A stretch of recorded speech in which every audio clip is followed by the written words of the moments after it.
see me keep looking over my shoulder. I gotta watch my back. See, oh, she egged me. What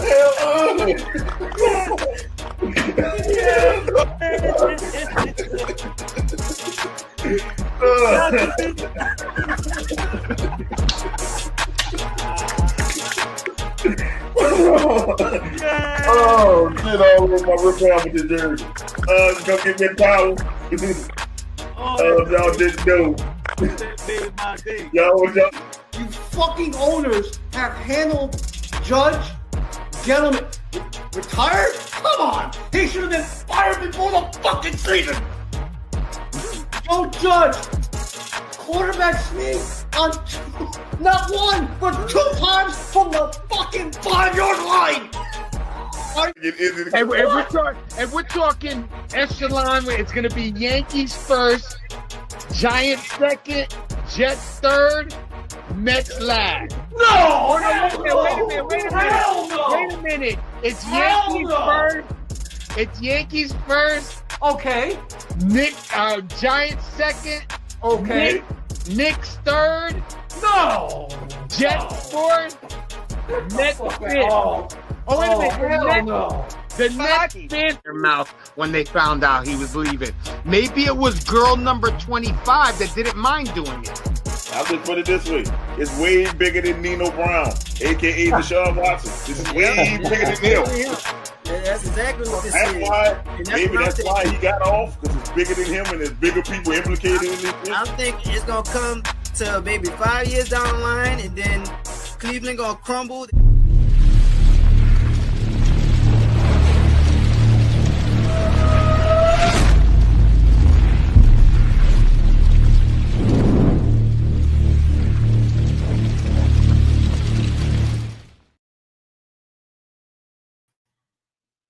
Hey, welcome to the Venom and Smoke Show. I'm your host, Mo Young, kicking it to you live on this Friday. Let's bring in the hater. Doc may be joining us. I don't know. But here we are. Late like usual. Yeah, shit. I try to struggle for the shit. You know how hard it is to find content during this time for sports. Yeah, I mean, I can understand because we don't, like I said, we don't really talk baseball like that. You know what I'm saying? We're not really, I mean, I'm a baseball fan, but I'm not going to sit here and be the only one talking about baseball. Now, I'll look at it from time to time, but it doesn't grab you into the, you can try to talk it. There's some baseball fans out there, but it's baseball. I'd rather watch it. I watched the NBA draft, the whole draft before I watched the baseball game these last couple of days. I tell you how much about baseball. I don't really care about it until crunch time. The draft didn't really interest me. We only had one pick, and it was in the second round, and we got some dude from France or some shit like that. So. Yeah, this is the thing. Y'all traded our pick away for some fucking reason. That's why we didn't have a first round pick, because we gave we took y'all first round pick to draft Jalen Duren, and then we finally had a winning season so y'all could use the pick. And then y'all traded it for somebody. I forgot who the hell y'all traded it for. So that damn pick was I'm saying, I think it would have been like 16th or 17th, some shit like that. Y'all traded it for somebody. I forgot who. I think the Timberwolves. Y'all traded it to the Timberwolves. That's what happened. In the cat trade. Do you understand? You understand why I'm against the NIL? Do you heard about the kid that got drafted by Utah after he said he didn't want to be drafted by Utah? Talking about Ace Bailey. This is the thing. I don't even think that's NIL. The NIL, there's some stories in this draft that should have used them, went back to school, and got that NIL money because they went undrafted. But what Ace Bailey did, he's getting bad advice. And his agent is horrible. That's the best thing I can tell you. The thing is, he didn't want to go. Steve Francis did this. I don't know if you remember Steve Francis. Steve Francis did this with Vancouver. I don't want to play for Vancouver. I don't want to play. And held out and got traded to Houston for some players, so that might happen here. But Ace Bailey, yeah, it was a bad look. It was a bad look. It makes them look selfish. You should be lucky that you even got drafted, and you got drafted in the top 10. Yeah, he wanted to either come to New Orleans or Washington. I'm shocked. Most people, or Brooklyn. Most people don't say they want to come to New Orleans or Washington. I was shocked. What that tells me, he wants to go to a black city. That's what it's telling me. I don't want to go to Utah. It's too white for me. I'm going to a black city. Now, look at the 3 cities he named: Brooklyn, black; Washington, D.C., black; New Orleans, black. He wanted to go to a black city. He wanted to go to, I'm sorry, wrong words. He wanted to go to an urban city. That's where he wanted to go, with people that look like him. That's where he wanted to go. Could I blame him? If you ask me, hey, you can pick from Brooklyn, New Orleans, Utah, Washington, which one would I pick? Which one would you get rid of? I would get rid of Utah in a heartbeat. I would not want to live in Utah. I feel him on it. I don't think I would want to go to Washington because that franchise is garbage. I don't think I'd rather play in Utah than Washington. Let me put it this way. I don't think he's worrying about the franchise. He's worrying about living situation. That's what he's worrying about. The franchise. But you only living there for what? Let's say 80 games. You don't have to live in that state. You could just rent an apartment for the basketball season. I look at it this way. Utah actually, besides New Orleans, Utah got a team. If he joins it, Utah has a team, a young team. The thing is, Utah gets a bad rep in the black community. Let's be real with it. It does. True. I don't want to go to Utah. If somebody tell me, man, you got drafted by the Jazz, I'll be like, fuck. That'd be my head. Fuck. Like, nothing against Utah. Probably beautiful scenery. But as a black man, they're going to pay me. Or you're going to pay me out the ass to move to Utah. I'll come. But it better be life-changing money. I am not about to accept nothing less than I'm breaking the rookie scale because I'm not going out there. And a lot of people don't understand that are not from the urban culture don't understand, hey, living around non-urban people is scary. That's what I can tell it to you in the eyes of a person that looks like Ace Bailey. That is a scary thing for me. It's too many non-urban people. Not enough urban. And isn't Steve Kerr the GM over in Utah? No, you mean Danny Ainge. Steve Kerr is with Danny Ainge.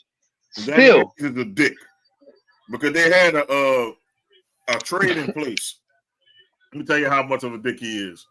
They had a trade in place between Washington and Charlotte. Washington had the 6th pick.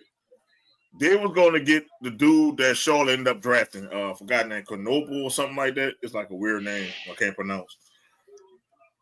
So Charlotte was going to draft Ace Bailey and then trade him to Washington for the Knoble people. Ainge found out. And Ainge said, you know what? I'll take Knoble if you take Ace Bailey. And so your trade is messed up. So Ainge bullied them people. He lied to the people and we had the people to mess up the draft. And that's why Ace Bailey is with Utah. And I'm like this with Danny Ainge. Do you really want somebody pissed off that don't want to be there playing for you? It's not going to look good for the fans. Yeah, but you have to honor. To me, you have to honor your if you're drafted there. You know what I'm saying? I'm like this. I can sit out. And what if they turn around and say, all right, fuck it, sit out. You're not getting paid. Well, if you don't sign a contract, he got to sit out the whole year, then he get back into the draft. That'll be something really bad if he does that. I'm glad you guys on live because me and my homies have been laughing nonstop about Mr. Backtrap and Coop and sellout. Saudi Arabia. We're talking about CM Punk. And yeah, but I'm just saying he can honor it, try to force their hand or sit out. You got 3 options. You already have a pretty decent squad coming back. You know what I'm saying? Like you said, a young squad. He's pretty decent. I would let him sit out. I'm like I would. You know, if you're not getting paid, what are you going to get? Who's going to want to sign you? Like for like you representing their company, advertisement and shit like that.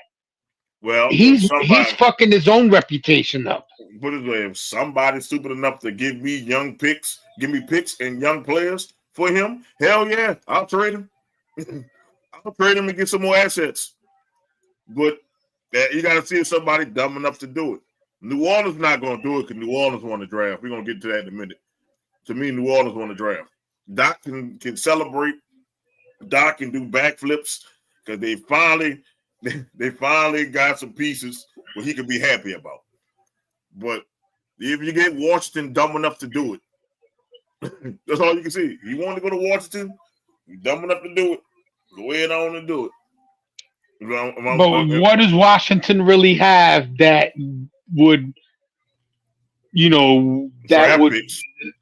Yeah, that's probably it. I'm like, if they dumb enough to trade me 2 or 3 first rounders for them, we can go ahead on. Come on. Brooklyn, if you dumb enough to trade picks for me to get them, come on, you can come on and get him. All you're gonna have to just suck it up and just fucking go. And that's what you should just do. Suck it up, ball out. You know they're gonna have. And then after your 3 years or 4 years? It's gonna be 5 years because you got the restricted free agent. Because every free agency, right? Every rookie free agent, they got that 1 year where they restricted where the team can match. I would tell nobody to put no offers in for me. You know what I'm saying? Don't put no offers. You get what I'm saying?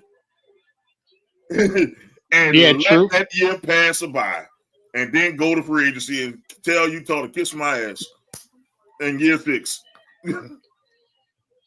But what if he goes? Let's say he does all that. He goes and he plays, and he's not as good as he thinks. You know what I'm saying? And then free agency comes, and he's really not getting offers because he's not as good as he thinks. Listen, I would never live or visit Cleveland. Damn, we always shitting on Cleveland. Seems like we always shitting on Cleveland. The state of Utah, San Francisco. Too many delusional liberals. New Orleans. Damn, what's wrong with New Orleans, bro? I'm from there. Damn, you want shit on my hometown? It ain't that bad. It ain't that bad. You black, bro. It ain't that bad. You good. Atlanta because it's Atlanta. I'm just saying. It ain't the same New Orleans I grew in. So I can say it's actually more family friendly now because it's gentrified now. We're still here, but in smaller areas. That's what I can tell you. Oh, thanks, bro. Appreciate it. What's up, Sir Mac? You said, what up? What's up, Sir Mac? Well, yo, we running it back this year, Mac? We running back the football? What's up? I'm just gonna hit him up with it coming up. I'm always ready to defend my crown. I don't mind. I don't mind defending my crown again. All right. I know Andy want to do a mock draft. It's too early to do mock draft. Most people start doing their drafting in August, unless you got a dynasty team. So, yeah. Oh, of course. All right, we're gonna run it back. I'm gonna try to get some more people in the league. I gotta say, man, this Ace Bailey, what you said, it is ruining his reputation. It's ruined it. It's gonna make you look like you're entitled, you're lazy. But the only person that I say that could run that he don't want to get drafted was Cooper Flagg, and that's it. That's the only one. That's the only one that could make to me that can make a demand. These other cats. Well, he was the second or third best person in the draft, but I get it. Cooper Flagg is the only one with the stroke as you can say. Yes. To say, what, I ain't getting drafted. There's very few people to say, I ain't coming here and you can't make me. As much as I hate LeBron could have did that in his draft. If he didn't want to go to Cleveland, I'm not coming here. He could have did it. True. You're absolutely right. It's very few people that come out in these drafts and say, you know what, I'm going where I want to go. It's very few. Maybe Wembanyama could have told that to the Spurs, man. I'm not coming here. That could have worked. But it's very few. You got to be a generational talent to do this. So this is my advice to Ace Bailey. Bruh, just ball out. Look, be an all-star. Become an all-star for the Jazz. And then leave them. Like I say, let your top lip and your bottom lip connect and shut the fuck up and go do your job. Your job is playing basketball. If you were a superstar in college, let's say, in the top running for player of the year or something like that, then I can hear you talking shit. If you didn't make enough money in college with your NIL deal, you made a lot. You know what I'm saying? That's not anybody else's problem but you and your agent. So to me, he doesn't have the stroke to say, hey, I'm not going there. Fuck that. I'm not going. He didn't want to go to them or the Sixers. I would have rather went to Philly. They have a young squad. Embiid is still there. Maxi's still there. You know what I'm saying? He would have been better off with the Sixers, and he dis ownership. Yeah, I got partners from New Orleans, and to this day I don't understand what the funk they be saying, but I always hit them up with word. It's not that. It's that we're talking. Well, I understand it because I can flip my accent on and off. You'll hear me when I rant. My accent come in. I learned to flip it on and off. I think because we talk fast. And we say some words, we shorten up words. That's what throws people off. When we understand, like I can perfectly understand somebody from New Orleans, and you'd be like, "What the fuck are they talking about?" Shit, they come at me and I don't understand them. I'm speaking in Spanish, so they can't understand me. You understand, bro? Like I had to learn that when I went to college. When I'm speaking my normal, the teacher like, "What?" And I had to learn. Had to stretch out words, kind of change my accent a little bit. But I still have it. Trust me. Piss me off enough, you'll hit. You'll fucking hit. But I learned to tone it down. So Reed is a sign. That's a smart deal for Nas Reed to stay with the Wolves. Especially they paying him $125 million. And he a backup player. I'll take it. I'm cool with it. But to me, if they're paying him $125 million for the next 5 years, he's not going to be a backup player for long. Well, he ain't Rudy Gobert in front of him, so they're probably preparing unless they're preparing to get rid of Rudy. Yeah, man, Rudy Gobert need to retire, man. He ain't for today's basketball. Back in the 90s, he would have been a beast, though. Yeah, but he still wouldn't be able to cover Shaq. Oh hell no! Shaq would have put his left and his right balls all over his forehead. You know what I'm saying? That shit would have been bad. Basketball's a dime. I probably that's more than the WNBA I've seen. I'm saying I get it. It's not everybody into college. This kid Ace Bailey was highly recruited. Him and Dylan Harper both went to Rutgers. Dylan Harper went second. He went to San Antonio. That's Ron Harper's son. What you were talking about with Philadelphia, Ace Bailey could have landed in Philly. I'm like, what's the problem? It's a big market. Philly is also, they have their fair share of urban people in Philly. Oh, definitely. I don't see the problem with Philly. So he said, basically, fuck that. I don't want to go to Philly. For what? Why? You fit Philly. Why? Okay, so I don't want to go to Charlotte or Utah. That's your next picks. 4 and 5 was Charlotte, Utah. Bro, you wasn't falling 6 and 7. Bro, you're not falling to New Orleans or Washington. No. You're not. And he's so talented. Danny Ainge ain't gonna pass up on him because Danny Ainge is an asshole, number one. He's a big asshole. He's been an asshole since he was with the Celtics. He's an asshole. He's not about to ruin. Facts. He is a big asshole. So you know he is not gonna be bullied. So that's why I'm saying this: shut the fuck up. Like Jay said, go out there, play. And then when they want to pay you, fuck no, I ain't signing that shit. I don't care how much you pay me. Fuck no, I'm out. Now the ball is in your court because you played. Now you go out there and be a bust. You're not getting signed by nobody else. So, bro, yeah. So you have to see, and a lot of people say that Rutgers. Yeah, he was on a good Rutgers team, but they didn't. They weren't that. They were shitty last year. Yeah, they were sad. They didn't even make so. What exactly? You know what I'm saying? He's lucky he got drafted in the top 10. Thing is, they were putting up good numbers on a shitty team. So that's what happened. It was just them two superstars and a bunch of bums. But look at who they play in the Big East, right? Yeah. The Big East isn't what it used to be. So all I can say for him, man, dude, you didn't make the dance with Rutgers, so they didn't get to see you in the Final Four. I mean, we didn't get to see you in the March Madness. We didn't get to see you. Nope. Bro, you better average 20-something points a game coming out there with this fucking attitude. Bro, because if you don't and you become a bust, you'll never hit the end of it.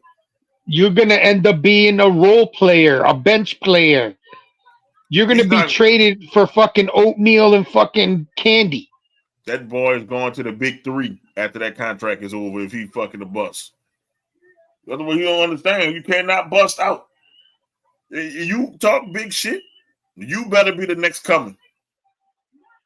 And that's what I'm saying. Ball out for Utah to your contract end. Once the contract ends, tell him fuck you. I'm not coming back. I think the better of the two was the one that came first was Dylan Harper. Was Dylan Harper. And I bet you that's gonna. And you think about it. Look where he landed. San Antonio got stars. Mm-hmm. All he has to do is go there and produce a little bit. Yeah. He does. He's not a number one option. Not saying that this kid is going to be a number one option in Utah, but I bet you he has more to prove because he didn't put his bottom lip and his top lip together and shut the fuck up. He thought he was somebody. This is the thing. They needed a point guard, so that's why Dylan Harper went to, they needed like another guard there. That's why Dylan Harper went there. But he wouldn't be saying that shit if he landed in San Antonio. Now here you get to get all the shots you want in Utah. Nobody gives a fuck about Utah. I forget the Jazz in the league.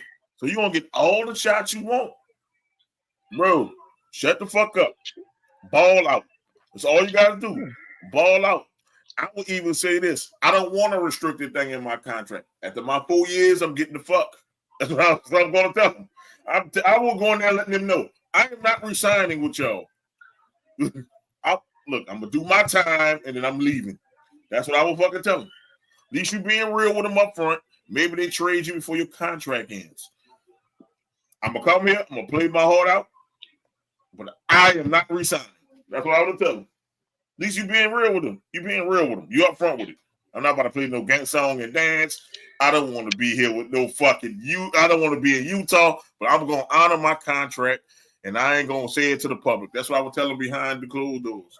But if he's a bust, like you said, he'll be at and 1 or plus 3 or whatever the fuck. Big 3. He'll be playing at motherfucking Rucker Park in the summer. That's the thing. It's called betting on yourself. If you think you're going to be that dude, I will go in there. Fine. You won't be a dick and pick me? and I say I won't be here, fine. I'm gonna play my heart out for you. But after my contract is over, I am not stepping foot in this fucking building again. I'm trying to be rookie of the year. Yep, that's what I'm doing. I'm going out there with that mentality. I have to win rookie of the year. He's a certified softy. What I mean is he's a rebounder and he plays defense. That's the only reason why I say that.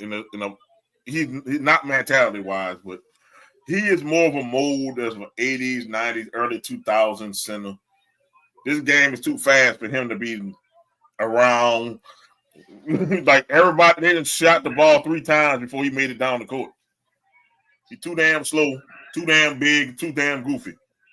The younger guys swear they're entitled, especially thanks to the fucking social media. This is the thing. They thinking this is 2K. See, it's the 2K generation coming. They thinking you can control where you go. No. Yeah, I have to agree with you. I think, like I said, it's the fact that they're getting souped up because they're making money in college hand over fist. That's why I said there should be an amount that you can make during the season of college. It shouldn't be like. Let me see. Hold on. I didn't know Bill didn't. Yeah, he does have a no trade clause. That's why you can't get rid of Bill. Yeah. That's why they got rid of the other dude. They got rid of fucking.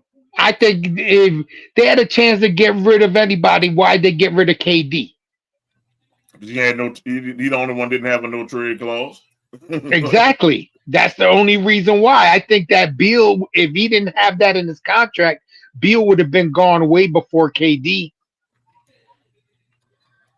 Oh yeah, I'm with you on that.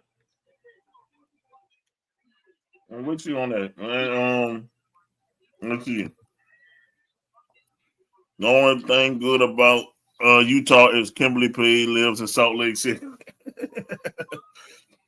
You and Izzy with this Kimberly Page stuff, man. Well, link up with Kimberly Page and see what the fuck to do in Utah. I have never heard anybody say I want to live in Utah unless you're a Mormon or a person who loves mountains. I have never seen somebody who said physically, my dream is to live in Utah. And there's no slight on Utah. It's just, bro, there's too many mountains. Nothing for me to do. That would drive me nuts. I never heard anybody say that about Utah. I'm like this. Just think about this. Put yourself in a 19-year-old kid's body. Or you at 19. And somebody tell you have to live in Utah for the majority of your 20s. Bro, I might have cried too, dog. I would have cried too, bro. I would have cried. I've been on that big crying. People say, oh, he crying tears of joy. I've been crying tears of sadness. I don't think I would have did it. I think I would have held out. There ain't no Latin food over there. No, fuck. I'm not eating motherfucking tacos all the time. That's the only Latin food that would probably be out there. There ain't no Puerto Rican food out there. Shit. You know, hell ain't no no. soul food out there. You know, ain't no soul food. I come from the South. Ain't no soul food out there in Utah.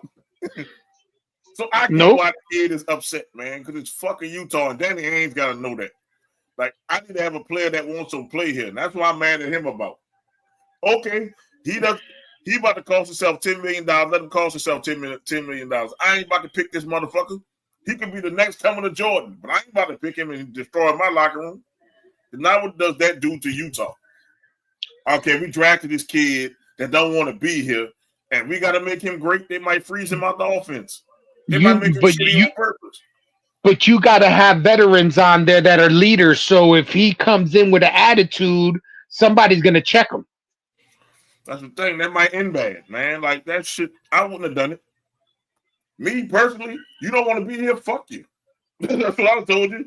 Fuck you. You ain't got to be here. I'm going to pick the next best person. No, I'm picking the best player on the board, and if he was the best player on the board, I don't give a fuck. Now you're my property. No, this is my thing though. I believe in chemistry. So, basketball is my sport. I'm like, I believe in chemistry. If one person can fuck up a team, bro. Like we had this. Me and Nasty team, we was in the finals in this tournament in Mississippi, bro. And I was out of breath. I could breathe. I took 10 seconds off. I played the whole game. I took 10 seconds off and put that one person who wasn't with us, like mentally with us. He come in the game and did a turnover. We lost the game. Lost in the finals. There's one fucking person. So I'm like, you know what? It ain't always worth it, bro. Or I'd have picked him and traded him that day for multiple picks. Okay? You want to go to New Orleans? Hey, New Orleans, give me can I? Yeah, but if you think about it, it's still early. The NBA season hasn't even started yet. They still have a chance to get rid of his ass. I would seriously get rid of his ass before it gets worse. I want a first round pick though. Yeah, I'll definitely get the first round pick. Nothing else.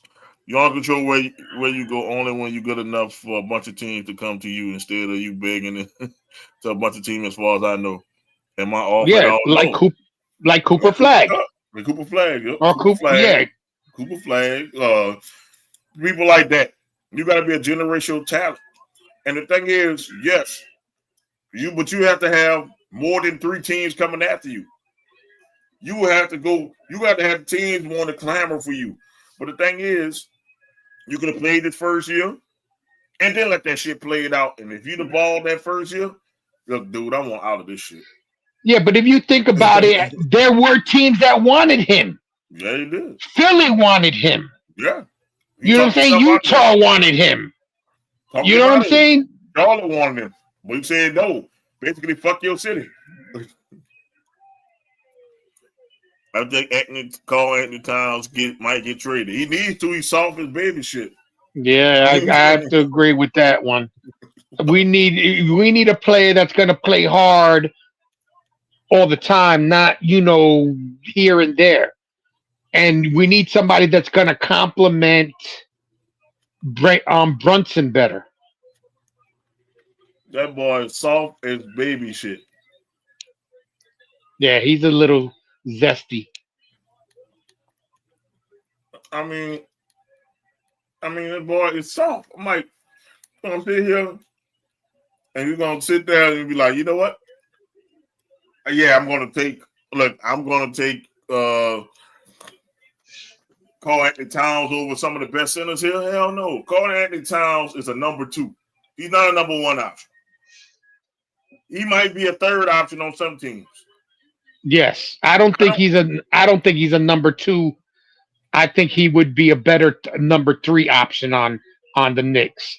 The Knicks need one more player to actually get them over the hump. Yeah. And I kind of like Mitchell Robinson better at center than Towns. But that's just me. That's just how I see it. I mean, Mitchell Robinson is. I mean, Mitchell Robinson was the one. I'm gonna say who made y'all beat Detroit was Mitchell Robinson. When he came in the game, we couldn't rebound for shit. You're right.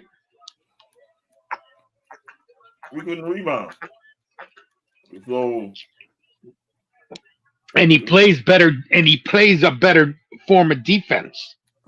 Yeah. Mitchell Robinson. I'll tell us about Mitchell Robinson is a game changer. And I've been seeing Mitchell Robinson since he was in high school because he went to Chalmette down this way. Dude been a beast on the boards. He been a beast. Karl Anthony Towns needs to play power forward, and y'all need to start Mitchell Robinson as y'all center. Yes. But I agree with that one. Go to your Knicks. Man, y'all have a team with no coach. Y'all drafted a player with no coach. Yeah, I don't get that. I don't get that, and that's because they held out for Jason Kidd, and he's not interested. Look at what he has now. He has what you call a problem with the starting 5 he's going to have. A beautiful problem. Yeah. Why would he leave that to come to the Knicks? The only thing I'll say that if they do get a halfway decent coach, they could play their way back into the playoffs because look at everybody's hurt. Halliburton's out. Yeah. The You Knicks are the know, favorite. The Knicks are the favorite to make the finals in the East. yeah. The Because Knicks everybody's hurt. and then Philly. Well, not even Philly, because Philly suck. They suck. They got the number 2 pick in the draft. They suck. As if Embiid comes back healthy. If Embiid is not healthy, they suck. It's Orlando, Detroit, New York in the list. That's the end of the list. How did Detroit do in the draft? All we had was 1 pick, and we got a shooter out of Tennessee. All he does is make threes. There's not much to write about Detroit. I wasn't really excited about the draft. I just wanted to see where all these players went. But I'm gonna tell you, man, it's crazy that I'm looking at it's crazy that the East is wide open because of injuries. Damian Lillard hurt in Milwaukee, so that takes them down a peg. Indiana, I keep telling Anthony, bruh, Halliburton is not coming back this year. They already planned for him to miss a whole year. Yeah. Yes, it's 4 to 6 months to recover, but it takes another 5 or 6 months to do basketball activities. Like, you gotta understand. Yes, it takes you 4 to 6 months to walk and jog a little bit. This is a whole nother thing to run, cut without popping that bitch again. Yeah, because look, it's funny though, because if you watch the replay of when he got hurt, you saw that shit pop. It pop up. That shit was wild. There's another thing like Achilles injuries, and I keep telling people if you have a strained calf or a calf contusion, do not play. That is an Achilles injury waiting. When your calf, especially your lower calf is hurting, bro, do not play. And they all try to play through calf injuries. KD, that's how his shit popped. He had a calf injury, remember, against the Raptors. He had a calf injury. His shit popped. And it took him 2 years to come back. It took KD 2 years. KD was out for 2 years. And because he popped it so late. Think about it. He popped his shit in the finals. Who else? Who just popped their shit in the finals? Tyrese Halliburton. That's going to take him at least a year for him to come back and be Tyrese Halliburton. He might not be Halliburton anymore. We don't know. We gotta wait to see what happens when he comes back, because a lot of people get scared that that's gonna happen again, and then they slip off on their playing style. Yeah, you said. Dallas Mavericks are certified to get eliminated in the second round, and the Knicks will get swept in the first round. I'm not gonna say the Knicks gonna get swept in the first round. I don't think Dallas is getting eliminated in the first or the second. Maybe they're going to the finals in the West. Oh, you going to the finals with them? I'm going to the final in the West, not to the finals. Oh.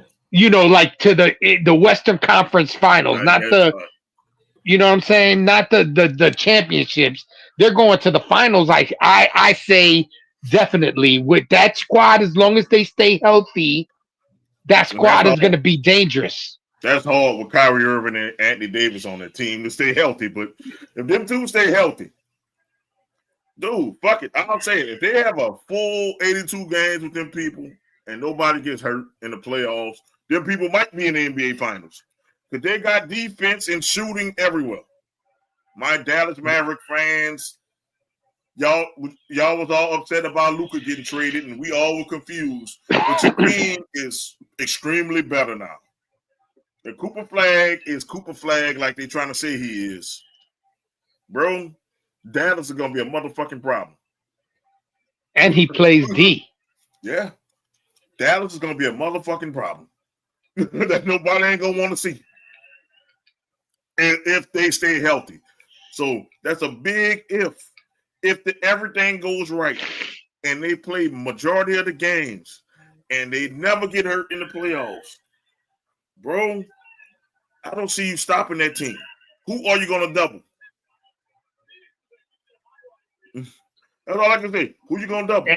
If Anthony Davis is healthy, there's not really that many people that could guard him. The thing is, you're going to play Cooper Flag at the 3. They're going to be tall as a motherfucker. Because they got Derek Lively to play the center. Derek Lively going to play the center. You're going to have Anthony Davis going to be the power forward. And you're going to have Cooper Flag as your number 3. And then you're going to have Kyrie Irving and Klay Thompson as your guards. That's going to be crazy. That's going to, and then Klay Thompson comes back to play like Klay Thompson could play, like a Smash Brother. Forget it. All I need Klay to do is hit shots. I don't even do nothing else. You got to play D. Yeah, you got to play D. That's what he do. That's his thing, though. He know how to play defense. That's one thing. If he can't make shots, he can play defense. That team now is set up, but Klay Thompson is always hurt. Kyrie Irving is always hurt. That's why I say, if the basketball guys allow us to see 1 year of this shit, you're going to make Nico Harrison look like a genius for getting rid of Luka Doncic. And that might save his job.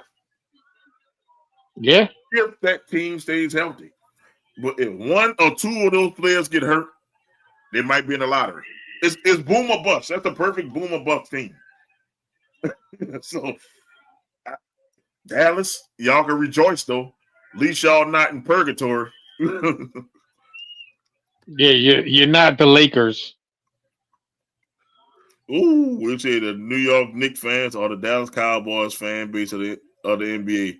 Overrated loudmouths, cretins that celebrate mediocrity. Not all Knicks fans. He's a loudmouth, but he's not that loudmouth. Listen, I saw what teams he likes. I'm not a bandwagon jumper. I stay with the team in my area. You know what I'm saying? So I'm not going to be this fan from this state and this fan from that state. I stick with my state. I get you. You know, I tell people, like, for my region, I know why there's a lot of 49ers and Cowboy fans down here, because they barely showed Saints games back then. So all they had was 49ers, Green Bay, and Cowboy fans. When they did show it, you know, that's how I became a Saints fan. And if you want to go basketball, we didn't have a basketball team. So that's why they got so many Laker fans down here.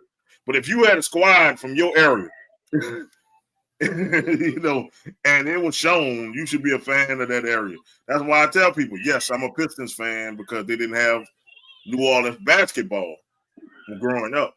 But I also root for the Pelicans. And they're like, why can you do that? It's my home state. I'm not going to shit on my home state. But I'm not going to turn my back on my team either.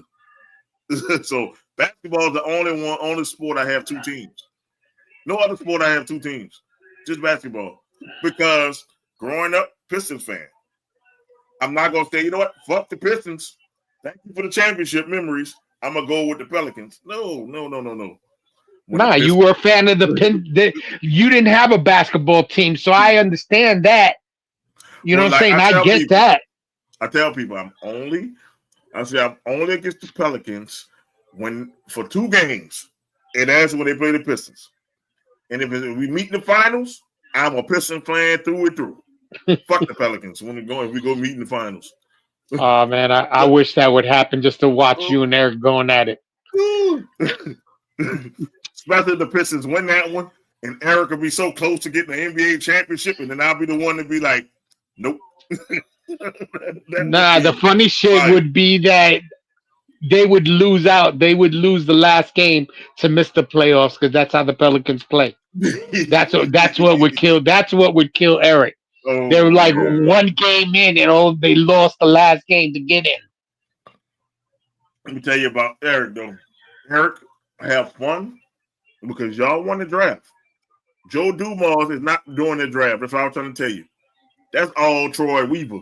That's who built the Pistons core we have now. It's Weaver. Weaver built it. He can draft his ass off.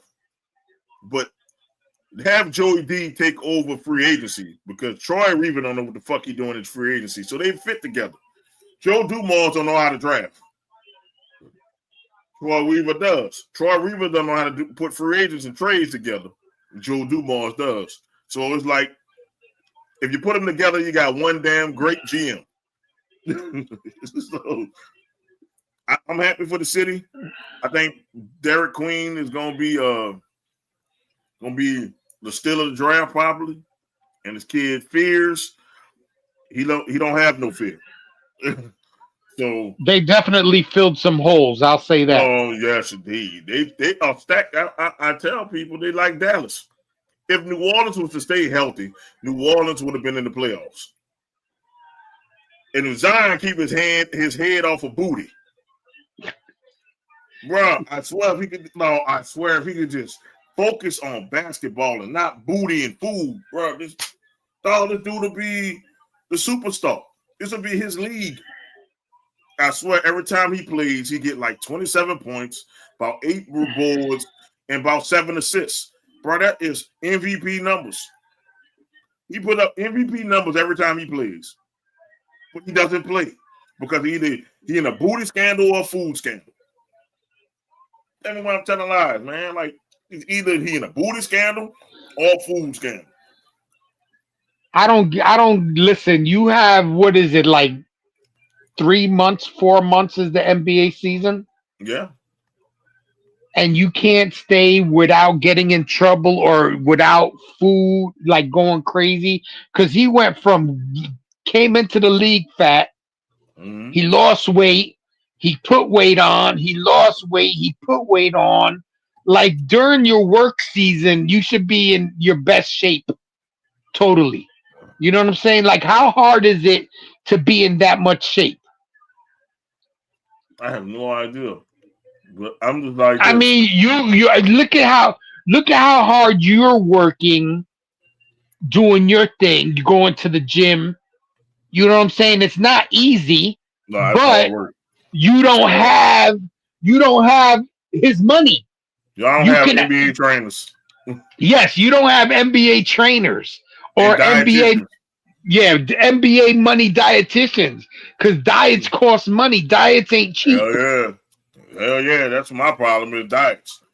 If I had a dietitian, bro, you'd be like, damn, Moore's the Incredible Hulk. He's shredded. That's what you be saying. If I had money for that shit, the shit that'll keep your body healthy costs so much money. Yeah. That shit ain't got that shit backwards. Shit that destroy your body should be expensive. Shit that helps you stay alive should be fucking damn near free shit. Like lettuce is high as a motherfucker if you want to get some good lettuce. I don't eat that little store brand lettuce. Man, I get the real leafy greens. That shit costs money. And they don't understand that shit. You want to get fruits? Fruits cost money. Unless you're growing them bitches.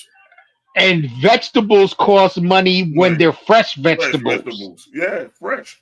If you want frozen or in the fucking can, you know what I'm saying? It's healthy, but not as healthy as fresh. Some of that shit is like eating pork. Because that's how unhealthy it is. So you think you're eating a good salad or good vegetables, and you wondering why you're staying fat is because you eat that cheap ass shit. That's what it is. And I learned, I said, man, before prices went up, when a certain person got in office, I'm gonna put it that way, before prices started shooting up through the roof, yeah, I had a healthy lifestyle. And yes, I lost I can say I lost 15 pounds in 2 weeks.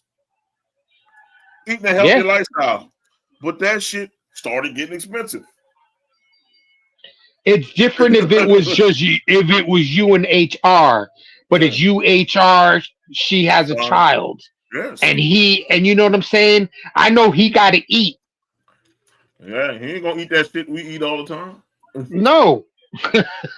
He wanna eat some of that junk shit. He wanna eat what Zion be eating, the fucking Krispy Kremes and beignets and shit. If I lived in New Orleans, I'd be even bigger than I already am. I'd be beigneting my ass up. Shit. No. I had to tell that comedian online who down here. I said you can't eat beignets cold. He like, it's all right. I said you can't eat beignets cold. So I know they're giving Zion the fresh beignets. Straight out. Man, they're fucking bringing it right to the stadium for his ass in the bag with all the oil fucking coming through the bag and shit.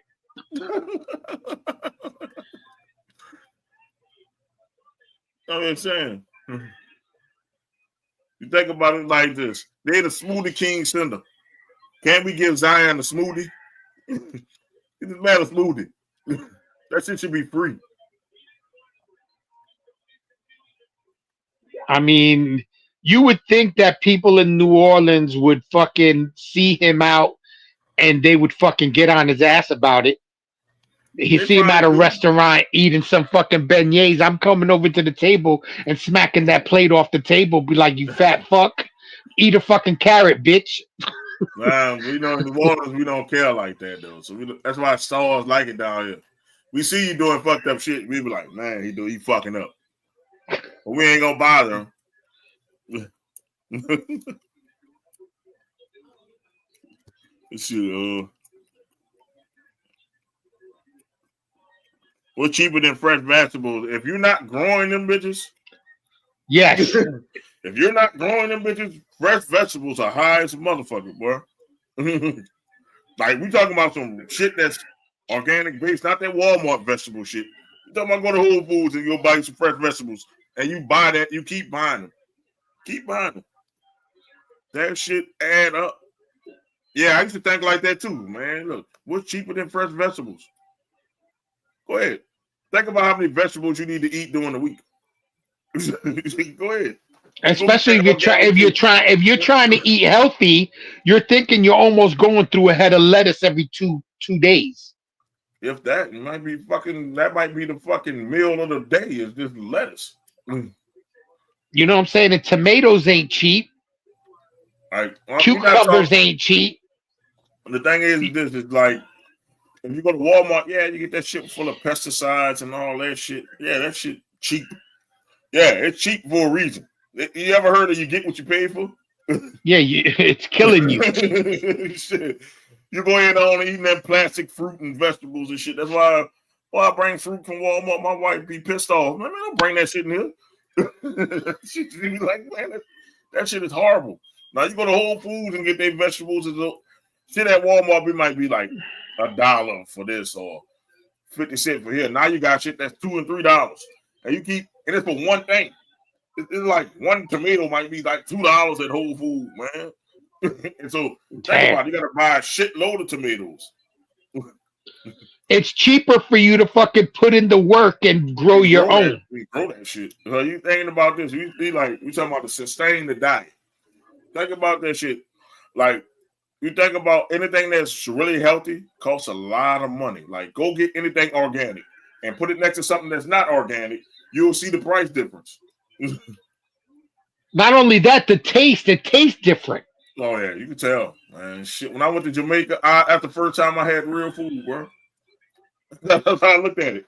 When I went there, the food tasted differently. I'm like, damn, I don't feel sluggish after I eat. I feel got energy. Their food gave me energy. When I ate their salads and shit, and I ate their fish and ate their food. All I ate was Jamaican breakfast when I went there. And I eat their fucking food. Yeah.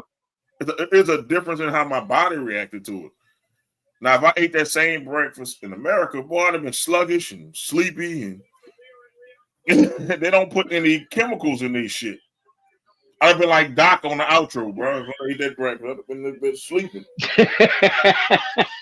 Bro, you don't supposed to be sleepy after you eat. That's why I won't let you know that, bro. You don't supposed to be sleepy after you eat. Nah, it's supposed to give you energy, especially if you're eating healthy shit. If you're eating garbage and you're eating processed foods and shit like that, then I could understand why you're tired. Bro, if you eat a salad and you about to pass out, bro, that I had to tell you the shit fake. Nobody want to hear it. Shit fake. You can say what you want. You can say, oh no, I'm eating healthy. Nah. Then so that's what his problem is, man. He probably thinking, oh, I'm eating healthy. I mean, but he goes from one extreme to the next. One second, it looks like he's pregnant, and then the next second, he looks like he's fucking, little Arnold Schwarzenegger. And I don't know. He has a body extreme like a motherfucker. Like he either pudgy or he cut up. His problem is that shit is. I say he just need to stick with what his nutritionist is saying, and I think he does during the season. That's why he looks like cut up during the season, and then like in the beginning of the season he doesn't. You can tell like he pigs out on the off season. And that's why he always come in looking fat. I don't get why you can't, like a month before the season starts, start your diet. So then this way, by the time the season starts, you're in a better shape than you come in. You get paid millions, and you're getting paid one of the highest salaries on that team. You're trying to tell me you can't, you know what I'm saying? You can't fucking keep your diet and shit going? Rose Zion is fat on 2K. Like, oh, man, that's fucked up. They made him fat on 2K, bro. Like, that's fucked up. You would think on a video game they would make him motherfucking like an Adonis. Yeah. And I looked at him and said, yeah, we're going to make this motherfucker fat. We don't want to lie to the people. This motherfucker. I ain't lying. This motherfucker fat on the video game, G. I was playing with the Pelicans the other day. I said, damn, this motherfucker fat as a motherfucker. But he still fucking probably dropped 20-something for you. Easy. When I say easy, because he's stronger than anybody on the fucking game. And faster than anybody. He a fat, fast guy. That can score. That can score. You can shoot threes on this motherfucker, too. I'm like, damn. That's crazy.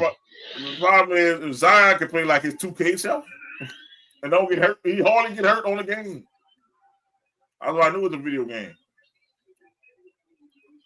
That's why I said I knew it's a video game because he never get hurt. I'm guessing they saying, well, you paid the money for this game. I want you to play with Zion. I want you to be realistic. That'd be fucked up if they made it that realistic that he get hurt, like at the most important parts of the season. Yeah, you playing with him out because his girlfriend pregnant. Out because he got a little soft tissue injury. Out because of a hamstring. There's always something weird, man. Out because he doesn't feel like being Zion. Well, I wish Eric was here, but Eric gets mad every time he hear about that. Oh, I don't feel like being. I'm not Zion. I ain't gonna play until I'm Zion. Eric, that's the most maddest I've ever seen Eric.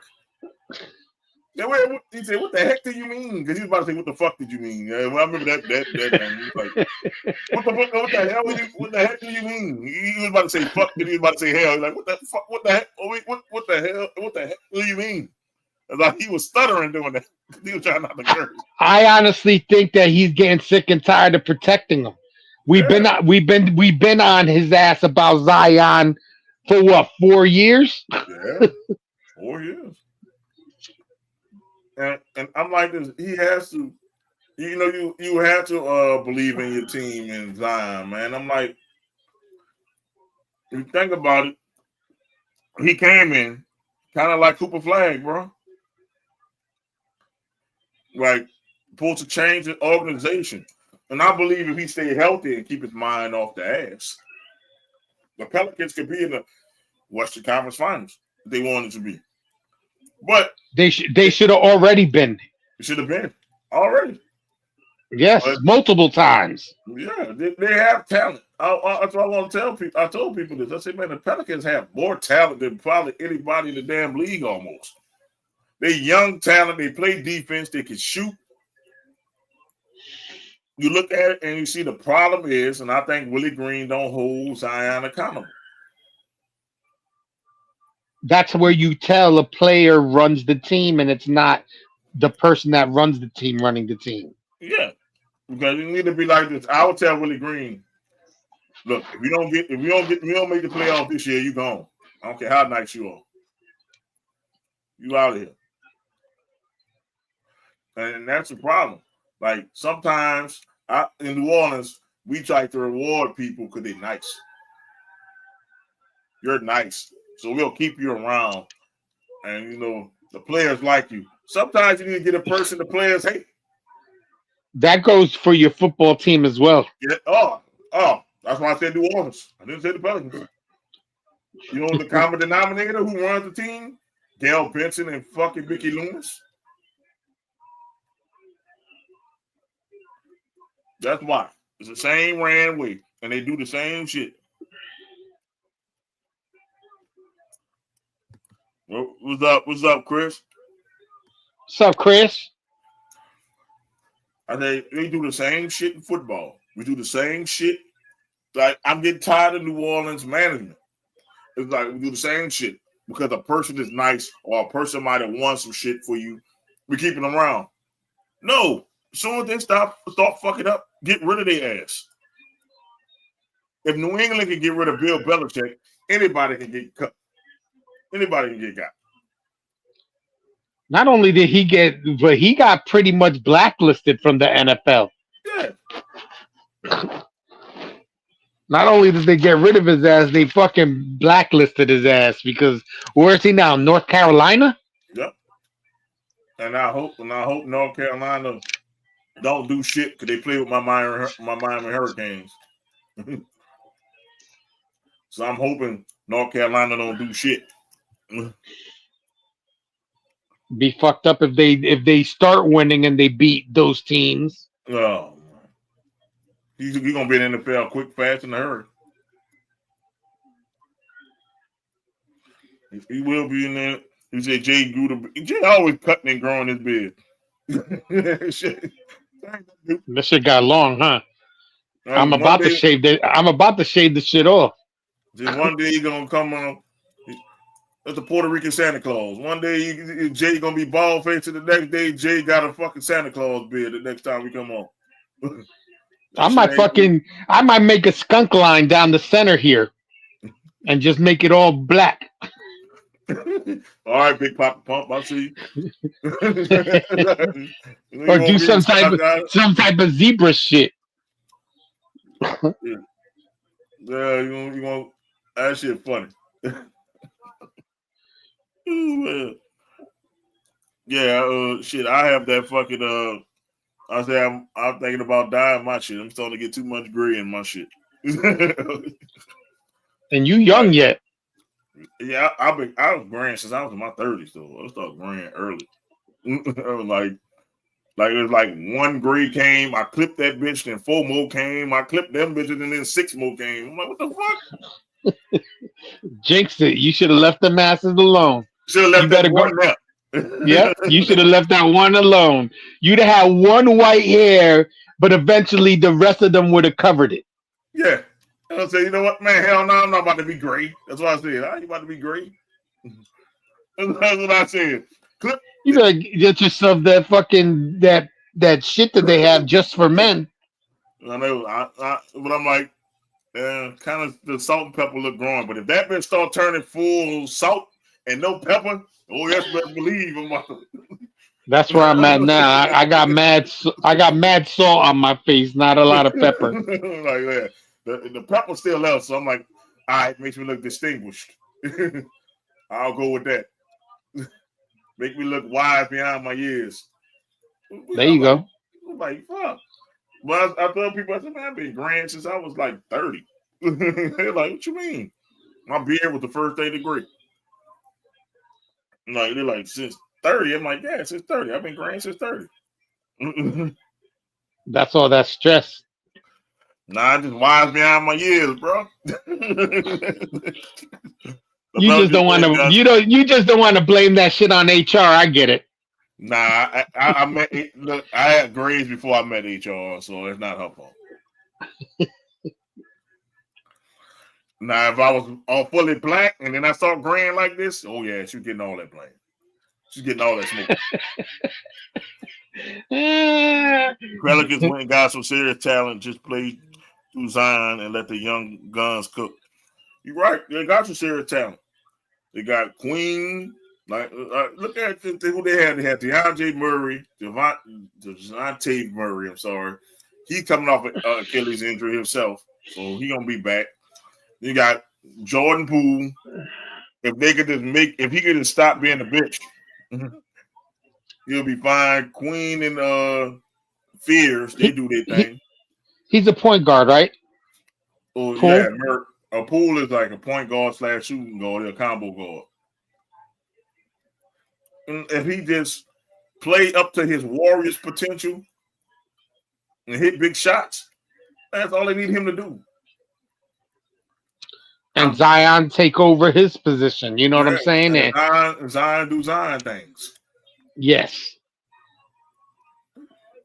Or get rid of motherfucking Zion and you could have bought him more picks.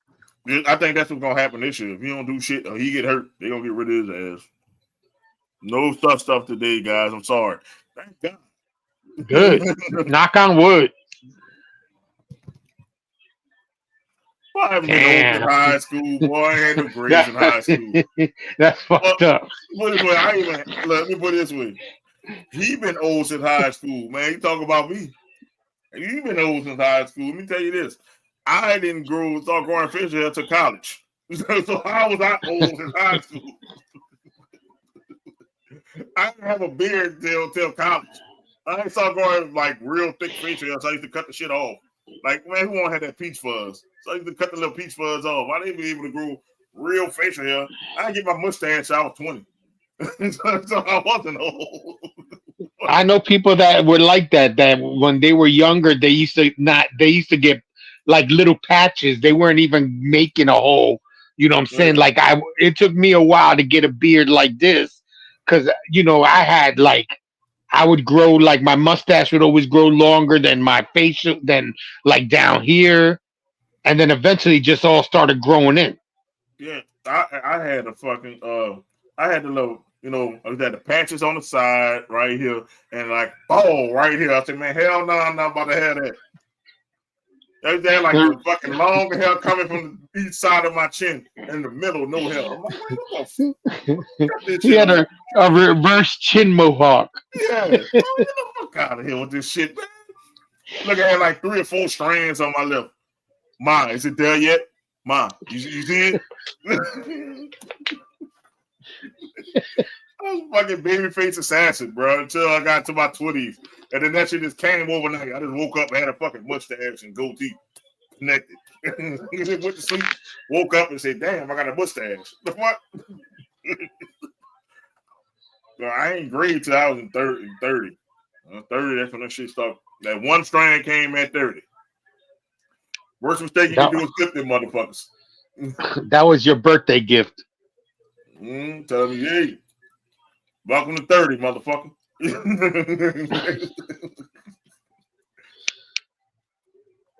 I just like if I shave it off, I don't look as old. What makes me look older is because of the gray. Yeah, I'm just saying.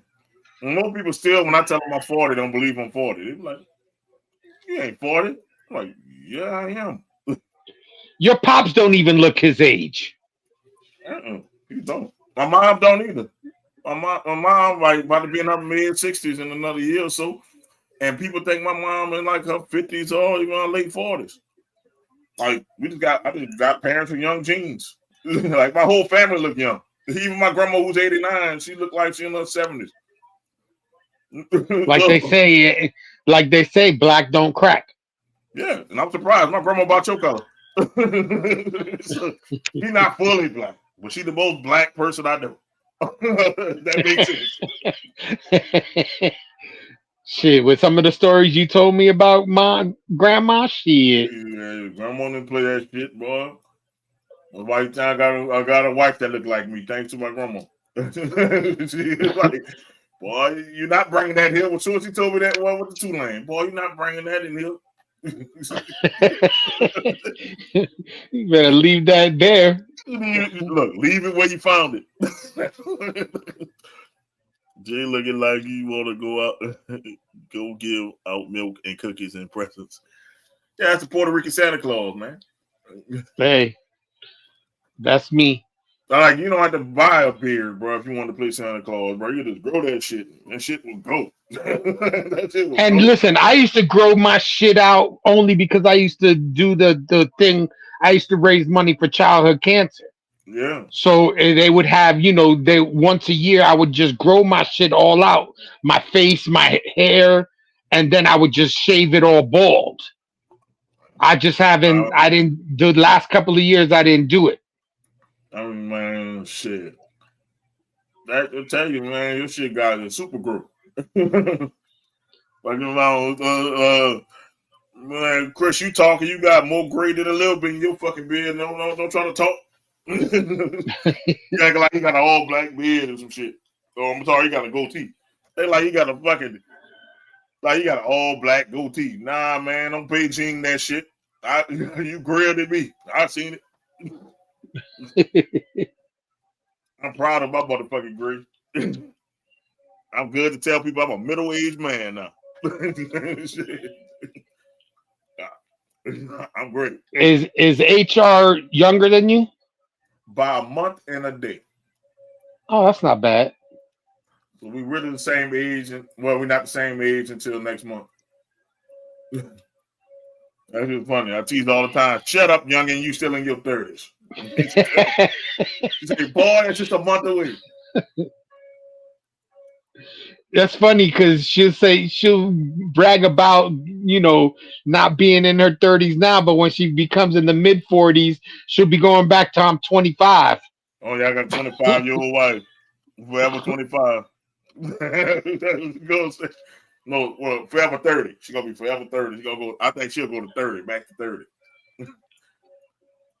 Yeah, so man, I told her I'm the only 40-year-old in this house right now. You gotta listen to me. Respect your elders. Respect your elders. And you see the look she gave me when I told her respect your elders. And she be staring. She like, man, get the fuck out of here. We only a month and a day apart. That shit weird though. When she told me her birthday, I said, shit. When I first met, I went, shit. I don't get no break for my birthday. Shit. You celebrate that and the podcast anniversary, and then not even a month later, you got to celebrate her birthday. Oh, let me tell you. And then we get married on July 11th. So then I gotta celebrate my birthday, and then we have the podcast anniversary. It's the same day as my birthday. Then we have our anniversary. Then her birthday.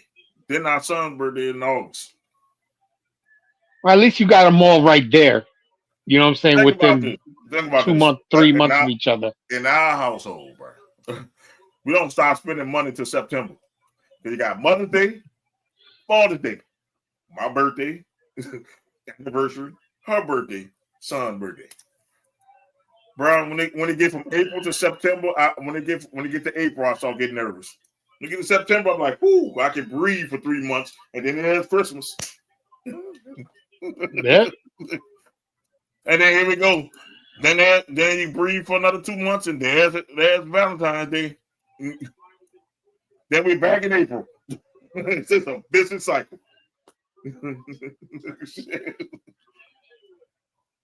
But we so happen to get married on in July, so hey, we about to celebrate 4 years. 4 years. Oh, nice. 4 years. So you got married right before you started the podcast. I got married after I started the podcast. Yeah. All right. A podcast 5 years. We got married a year after I started. Because then we wasn't doing much wrestling then. We were doing, mostly sports. And yeah, I told people I proposed to her. I remember that Christmas. I proposed to her and stuff. So yeah, it was I had my So you podcast. proposed to her. You proposed to her on Christmas, Yeah, and then that July you got married. The next July coming up. I proposed to her in Christmas 2020, and then no, it was like, well, I proposed to her. No, it was a year in between. So I proposed to her December 2020. We didn't get married to July something in 2019. No, I proposed to her in 2019. Shit, I think so. It was a See, year. you better get your numbers straight before she catches your ass. Yeah, no, it's good. No, it's only 4 years we've been married. No, it was a year between I proposed to 2019. And then got married the June of 2020. 21, July 2021. They had that year for COVID. Remember, COVID year was 2020. Yeah. Ain't shit was going down 2020. Boy, shit was shut down. So we said, nah, for the family, we put it back a year. So I proposed in 2019, and then podcast started June of 2020. So yeah, I got proposed before I got married. I'm gonna propose before I did the podcast. See, man, look, that's the 40-year-old brain, bro. you better write that shit down. Nah. Took you a little bit to explain that shit. Yeah, it took a while to think about it. I'm like, shit, no, I had a year in between. Shit, I had to think about that. I said, nah, it's a year between. So, all I knew, we got married a year after I started the podcast. Cause I shouted out the podcast in my damn in my vows. At the wedding? Yeah, when I was doing my vows. I said, man. And that was just you and Nasty back then, right? Me, Nasty, and I think Lala just joined us. So yeah, then me and Nasty doing the fucking podcast. Yeah, that shit was. So you started the wrestling part of it when Lala joined. Yeah, well, yeah. First it was Rootless Lala started it. Right, she did the first show. We called it the Wrestling Biz or whatever. And then Rootless couldn't do it because of her schedule. And then she hooked me up with Lala. And then Lala and Rootless, I did an all-female show. A lot of people don't remember that. I did an all-female show called Queens of the Venomous Round Table. And there used to be, them on there talking. And then they all, when they needed a little nudge, I'll jump in and I'll say some shit controversial and jump out. So that's how I met Lala. And then we started the wrestling show because she said, "Oh, I like wrestling." I said, "Well, come on, do the wrestling show. We'll just do a wrestling show together." And then we got Iz. And then we got you. And then we got Doc. That's how it went. And then Anthony. Whenever Anthony decided to join, Anthony be like, he has the link. He comments on the show. And then he hit or miss with Anthony. I think he's more of an NFL type talker anyway. I think when we he want to do a mock draft, I'm like, we're not about to do a mock draft right now because it's too early. Too early to do a mock draft, so we're not gonna do it right now. And I want to be prepared for the mock draft. I don't just want to just be calling out names and shit. Yeah, I want to be prepared my damn self because I'm stealing half of your players anyway. Oh man, why you gotta steal half my players, man? Hey, I saw how you did. I need some play. I need a season like that. Bro, it was the fact that only reason why I got those players, bro, is because that dude from Small Psychology Podcast picked all them Raiders players. Yes, that's where he fucked up. Especially when it was, I think he was like the last pick, so he would get the last pick and then the first pick of the next round, and he picked Raiders. I was like, yeah, Raiders is nice, but not that nice. So I started picking Bengals. That's not my fault. Fuck it, he's picking Raiders. I'm gonna pick Bengals. And I can tell people since we got some time, my tips for winning fantasy football leagues. My first rule is, for all my fantasy football people, I'm a master at leagues. My first rule is fuck that bye. Most people try to pick people. I don't want the same people on a bye week. I'm not trying to be the 72 Dolphins here. Yeah. So I'll tell you this. Fuck that bye. If you're a first-time fantasy football person, fuck that bye. Because there's only one bye week. If you got all these players on the same bye week, that means there's only 1 week you're going to suck. Fuck it. Grab the best person available. Do like the Jazz did with Ace Bailey. Fuck it. Grab the best person available. Trust me, it works. Because I used to be like, you know what? Oh, man, I got this person on by week 6, and this person here is on week 6. Oh, man, I really want him, and I'll pass on him. Somebody get him, and he be the MVP of the damn league. So if you want to remember this, always fuck that bye. Also, getting teammates is acceptable. That goes with the fuck that bye rule. Hey, if you like me last year, I got Joe Burrow, Jamar Chase, and I got Higgins. You know Joe Burrow gonna air that bitch. Who's he gonna air that bitch to? Think about it. Both of them. Both of them. I got the handcuff for my wide receiver. So if they'll let you. If you're in the league and they're not paying attention, man, get the playmakers on the team that you know gonna score a lot of points. That'll be the Bengals. You know they're gonna score a shitload of points. The Chargers shows they do a shitload of points. Just think about all your high scoring teams. The Commanders, they surprised us, but they scored a shitload of points. The Eagles, they score a shitload of points. So try to get you some teammates. If you can get the quarterback and the wide receiver, most drafts are not gonna allow you to get 3 people like our draft did. That's because somebody fucked up. That's how I got all. Yeah. Most try to get a quarterback and a wide receiver, or if you can't get that quarterback, get the 2 wide receivers. And then when you play that person with that quarterback, you can block them. That quarterback doesn't make a difference if you got both of the wide receivers. So let's say Jay takes Joe Burrow, like he probably would do. I would try to get Chase and Higgins. So when I play him, fuck it. Go off Joey B. Who you gonna throw that bitch to? That's all I gotta tell you. Go off Joey B.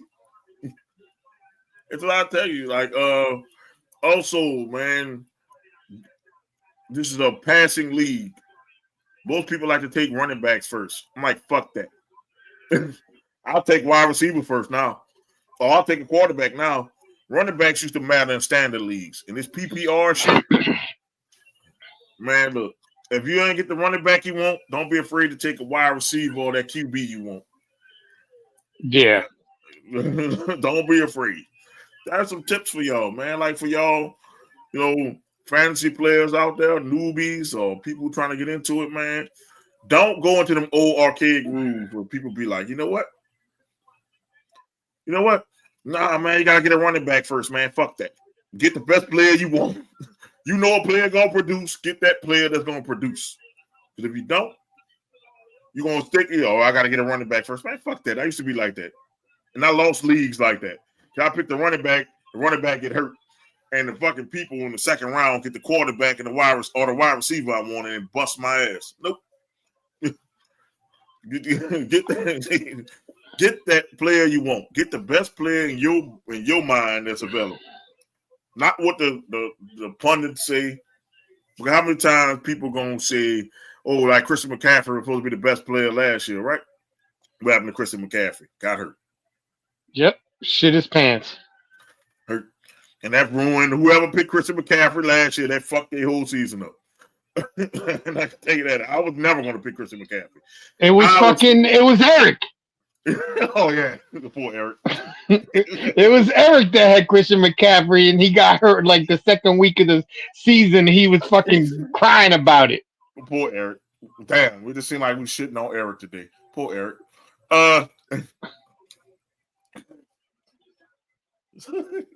Like this year, the running back I'm staying away from is Saquon Barkley. I don't believe he's gonna put up the same fucking numbers. I'm staying away from it. The Madden curse is not good on offensive player of the years or running backs. I'm staying the fuck away from Saquon Barkley. Y'all can take him. I'm not about to. Everybody about to break their neck to get Saquon Barkley.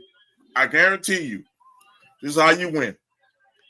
If you're in that first pick, don't take Saquon Barkley. I say you take the best player available. I'm like this. I'm telling you, stay away from Saquon Barkley. I will stay away from him and get somebody else because I'm like this. It's hard to replicate what he did. And you got to think about, I think about running backs. I'm in that first pick, I'm scared to pick a running back in that first pick. Because the number one running back usually get hurt in fantasy, what I see. If you can get a couple of running backs that's productive, get yourself a pass-catching running back, that's what you definitely need. Because most leagues are PPR now. If you're still doing standard leagues, kill yourself. Like, I'm sorry, I can't say that. Unalive yourself. If you're doing standard leagues. Nobody does standard leagues anymore, bro. Like, that's just what most people don't understand. That's a league without a flex. They don't count points per reception. Nobody like the low-scoring ass games, man. Get rid of standard leagues. Nobody plays them shits. But old heads who scared to change. You invite me to a standard league, I'm cursing you out. So, next, my league must have a flex. Like, you definitely have to fucking pick a good defense, though. Yeah, you have a good defense. And I'm like this defense that have a lot of sacks. Not so much interception because they're harder to come by. But go after the Pittsburgh Steelers. They always get a lot of sacks. The Texans are another one who get a lot of sacks. And so you just look at it like that. Let's study your defenses. The defense will help. And if you're playing with somebody with a defensive player, go after people who get sacks. Now, I was in this league with Nasty, and Nasty added interception return yards, and that was a game changer. Then if they add interception return yards, by all means, go get your cornerback. Because I had got DeAndre Bland from the Cowboys, and that one Thanksgiving, I scored 400 points in a game. Damn. Because I had the Cowboys defense and Bland who ran back a pick six. That gave me 200 points. Oh, damn. So if you're in a super league like that, then I don't mean. But if you're in a regular league with a defensive player, take somebody who get a lot of sacks and tackles. So either you get like a TJ Watt or you get a middle linebacker that tackle people a lot. That'd be an easy 10 to 15 points. Tight ends are crucial too. So if you don't have a good tight end, there's not only so many good tight ends. So I would go get a tight end in the third or the fourth round because there's only so many of them around. If you don't have a tight end, you're going to be screwed. So don't wait till the last minute to pick that tight end. Because you pick that tight end in the wrong round, like, it's only a few. Think about it. George Kittle. That's one. You got that kid, Trey McBride from Arizona. The kid from the Raiders, Brock Bowers. I mean, you used to be able to put the dude from Atlanta there, but he hasn't really done anything. Okay, touchdowns. That's his biggest problem. He doesn't catch touchdowns. But I would tell you get Isaiah Likely instead of Mark Andrews because I think Mark Andrews is on his way out. Especially after that playoff performance.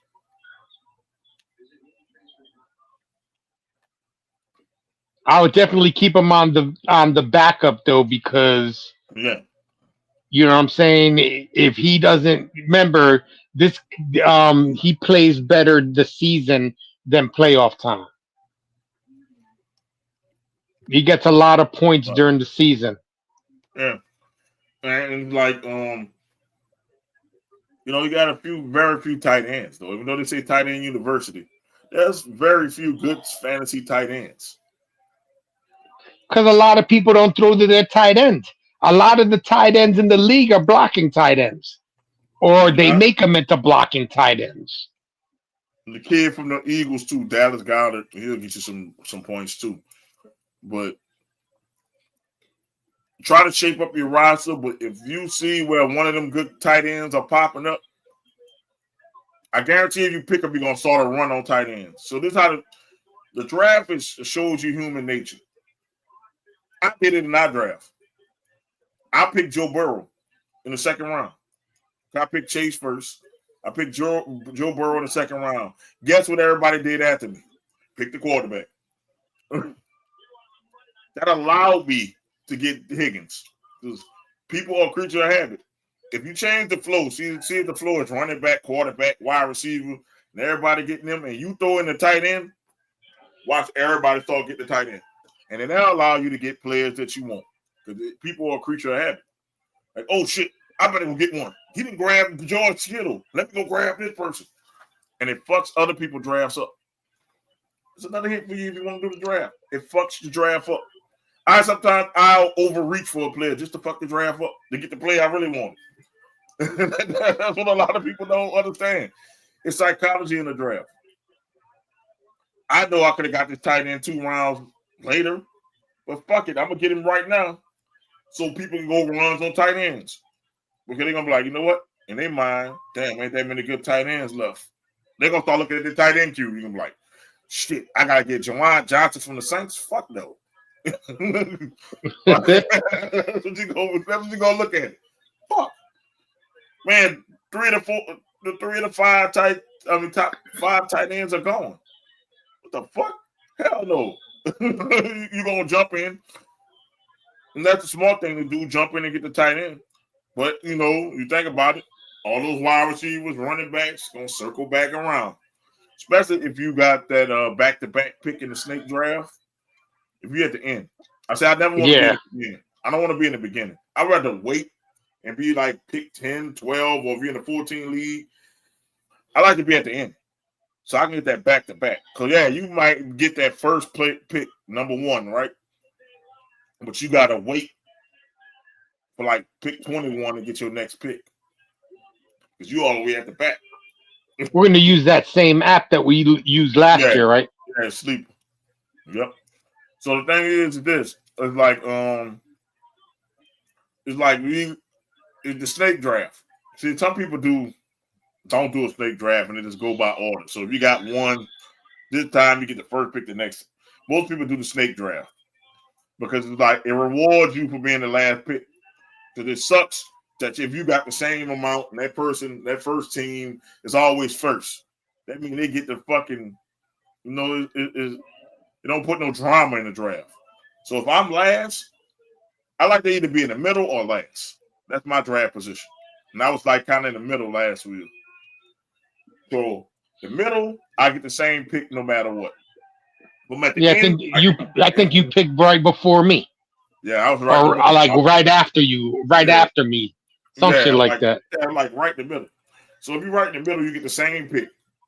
But if you like at the end, yes, you're gonna get the lower of the first round. But then you get the top of the second round, you can sting their ass. Like that's what happens. Like you can sting their ass and you can win from the end. A lot of people like, man, I got the last pick in the draft. That's okay. That means you get back-to-back picks. The first one, I don't like the first pick in the draft. Yes, you get the best player, but then by the time you get to your back-to-back picks, most of the impact players are gone. Now you're searching for 2, like people who are wide receiver 2s and running back 2s and shit now. Because by the time you get to your picks, like 20 players that came off the board. So that's why I don't like to be number 1. I hate being number 1. That shit that hurt you. Yeah, because you get the 1 pick and then you got to wait till it cycles through everybody else and then it comes back. Yeah, and everybody else is already on their second pick by the time you get your second pick. Yeah, everybody picked 2 players and you still got 1. Yep. So, yes, you might get them back with you. Now you got 3, but now it's like instead of at the end, everybody got 1 pick and then you get 2. That's why I like the end. More people be like, man, yeah, I got the number 1 pick, but yeah, you gotta wait now. It's a long fucking wait. It's a wait, buddy. It's a wait for you. And depending how many people we have this year, it could be a long ass fucking draft. See, like once we had like 8 people. I think last year was 8. Yeah, 8 people is not a long draft. I've been in a 14 league team and I had the fucking first pick. Man, that was a long ass draft. When you said, bro, when I said that's a long draft, bro. And by the time like 2 minutes. Yeah, the thing is this. What I mean by long, bro, by the time I got my picks, everybody was gone. Everybody I wanted was gone. And I'm like, fuck, I'm sitting here with the best running back. I ain't got no quarterback, all the wide receivers gone. Everything going. And now you're like, shit. All you gotta do is hope for a person like Classic that pick Raiders. That's all you can do is hope for that. I hope he comes back. Yeah, you gotta hope. You gotta hope some shit like that. You gotta hope that Classic pick Raiders and shit. That the only small pick he did was Brock Bowers. Yeah. Because his team, I think, had to have been the worst team. It was. Followed by Foolish. Like almost everybody from Venom and Smoke made the damn playoff stuff, Doc. Because he had motherfucking, what's his name? Chris McCaffrey fucked him up. Bro, that shit was funny. Because your boy was winning. I could tell Mac knew what he was doing, so Mac was gonna be a motherfucking problem. So I had to take Mac out early. Mac and Anthony was a problem. You were the only one that beat me. You were the first person that beat me. No, Anthony was the first person that beat me in week 1. Then I went on a hell of a run, and then you beat me to give me my second loss. I didn't lose after that. I said, I'm not losing no more. Everybody was in there. Yeah, you about to lose. I'm not losing no more. Oh, if you don't get the people you want in the draft, the waiver wire is your friend. It's your friend. So if you see somebody go off week 1, me, I don't go after that person that go off week 1. I like to wait. Everybody gonna go after him. I go after the person that week 2 or week 3 that's consistent. Make sure you go after a consistent waiver wire target so you don't mess over yourself. That's some of my tips. Like, you don't hit the waiver wire. I'm king of the waiver wire.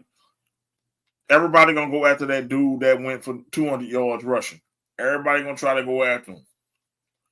It might be a one-off performance. I like to look at consistency. So, and look at team fit. Was that because they doing that because of injury, or he doing that because he that dude? So you got to study these people on the waiver wire. Most people give you time to study them. Make sure you study it. Like I said, I won multiple championships, and people got different methods, but that's some of my methods. I don't mind sharing my methods because I'm always coming up with new ones. So remember, number 1, fuck that bye. Number 2, don't be afraid to pick teammates, especially on high-power offenses. 3, get you a good defense. We say get you a good defense. 4, hey, get a tight end. You might get a tight end earlier than we need to. So that's my tips for fantasy football draft. And and that last one, waiver wire is your friend. It can save you. It can help you win championships with the waiver wire. But make sure you pick the right players on the waiver wire, not just the popular ones. So that is our tips on fantasy football. If you're a fantasy football coach, I'm telling you, it's tried and true. I won our league last year. I won another league last year. And that's it. I won 2 out of 3 leagues I was in last year. I'm gonna put it that way. You beat Nasty's league, right? Yep. I won 2 out of 3.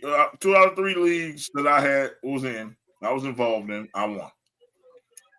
So it's on you to follow what I say, or what you added yours in there too. To follow what we say. I'm telling you one. Fuck that buy when you're drafting. Don't worry about the buys.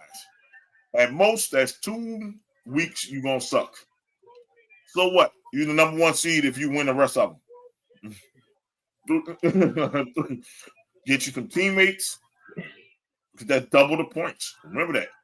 If your quarterback goes to your wide receiver for an 80-yard touchdown, that's points for your quarterback. That's points for your wide receiver. That's double touchdowns. So that could be a 30 or 40 point play for you, depending on your scoring. Some people that might be a 100-point play, depending on how you score. Think about it like that.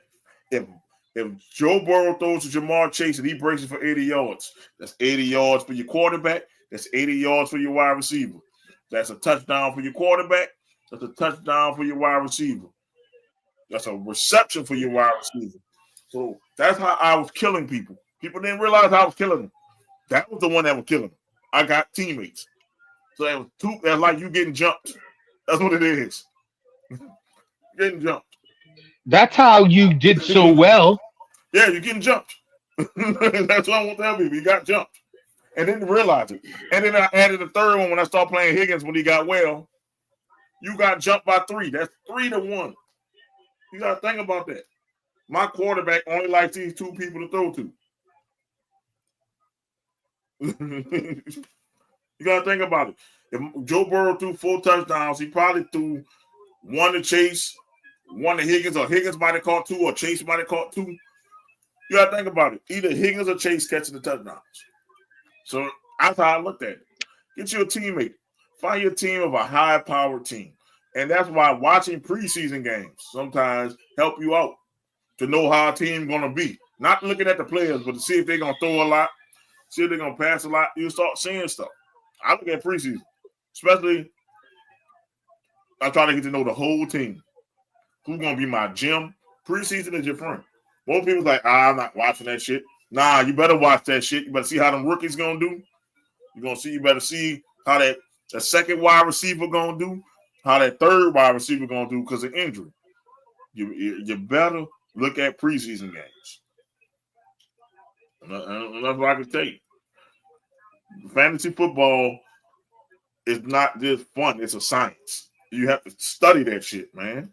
You literally have to study. And if you don't study and you just pick players, man, then you're going to be like Classic, getting your ass whooped. It's a science, man. Yeah. I'm not going to tell that to anybody. It's a fucking science. And you be like, how is it science? It's a science to it. It's a method to my madness. That's all I'm saying. People look at much. It's a method to it. Because we'll know what people going to do the next year. I already know. Somebody going to try to get Burrow. Somebody going to get Chase. Somebody going to get Higgins. And I'm already planning not to get none of them. I just got to find the next set I'm going to get. So that's what we taking all them motherfuckers. Bro, you don't believe every league I've been in, I set the standard for my league because I was so thinking out the box. And I remember I beat Nasty. I keep beating Nasty in the finals. I beat him with Marshawn Lynch and Phillip Rivers. Man, I did not see them. The next time we had a draft, guess who was the first 2 taken? Marshawn Lynch and Phillip Rivers. By him. No, not by him. But others in the league. They're like, nah, we're just going to take his whole team. They took my whole team before I got the draft. They took my whole team. You better hope that they set you up in the right spot in the draft. Man, I was last. I was dead last. Them motherfuckers took my whole team, bro. The whole team. They say, we're not going to let you win. I was in the Sports Talk for Friends League. They did the same shit. They took my whole team. Well, listen, if people actually do their homework, they would see what these people put up number-wise. So it shouldn't be that people paid attention to what you were doing. They should just be smarter at picking. But the thing is, they don't realize I pick a new team each year. It don't be the same because I don't expect that same production. I'm like, man, I'm always looking for the new person. Yeah. Sometimes I hit, sometimes I might be wrong. I'm not 100%, but I'm more right than I'm wrong. So I tell people, I already know. I say, going into our draft, I already know. Somebody's going to take Joe Burrow first. Whoever first, they're going to take Joe Burrow first. I already know. He's gone. Before I get to him, he's going, or Jamar Chase is going first. One of them is going first. If I'm not second, if I'm first or second, yes, I'm taking one of them. I'm letting you know right now. I'm letting the cat out of the bag, and I hit random, so I don't cheat to put myself first. So if I was so lucky to get first in that draft, oh yes, I'm getting one of them Bengals. So I'm just letting you know right now. So you better pray I don't get first. I get one of the fucking Bengals. And it's probably gonna be Joey B. So yeah, if anybody's smart, I think you go after the receivers. I mean, for you know what I'm saying. If Joey Burrow's not there, you have to take you got to take the receivers as one of your first picks. Yeah, because I'm like this. That breaks it up because if I go fuck around, they fuck around and let me get that second receiver, now I'm still jumping your ass. It's still a repeat. So the thing is, somebody gonna block me. So that's how I look at it. Somebody's gonna try to block me because they're not gonna let me get them three again. That was a once in a lifetime opportunity. I'm glad you got lucky there. Yeah, that was once in a lifetime opportunity.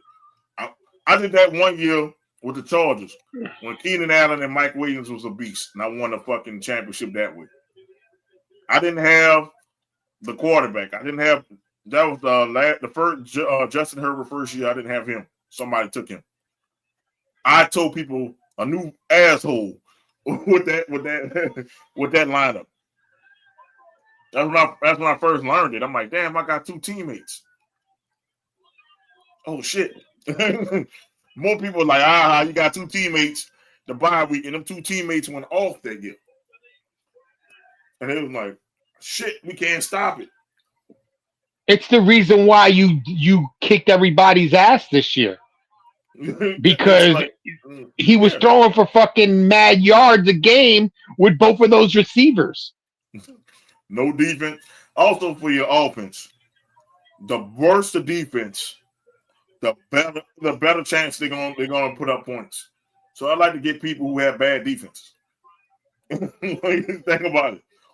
If my defense giving up 30 points a game, I put up 40 to win. That's points. Don't get nobody with good defense. Don't get nobody from Pittsburgh. I mean, shit. I try to stay away from them. I try to stay away from Pittsburgh, bro.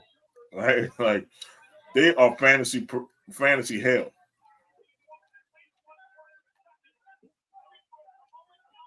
So I would tell you this: don't get somebody with a suspect quarterback. Lamar Jackson is the only exception to having a good defense. That dude is just awesome. That's who you had. And that's who made me fucking nervous when I played you. He got fucking Lamar Jackson. We're gonna get all these rushing yards. Lamar Jackson is the only cheat code in fantasy. That motherfucker cheat code. He can get you 40 to 50 or 60 points sometimes a game. Because he runs the ball and he throws it. If he had better receivers, he would be fucking so killer in fucking fantasy. Oh, man, he had great receivers, man.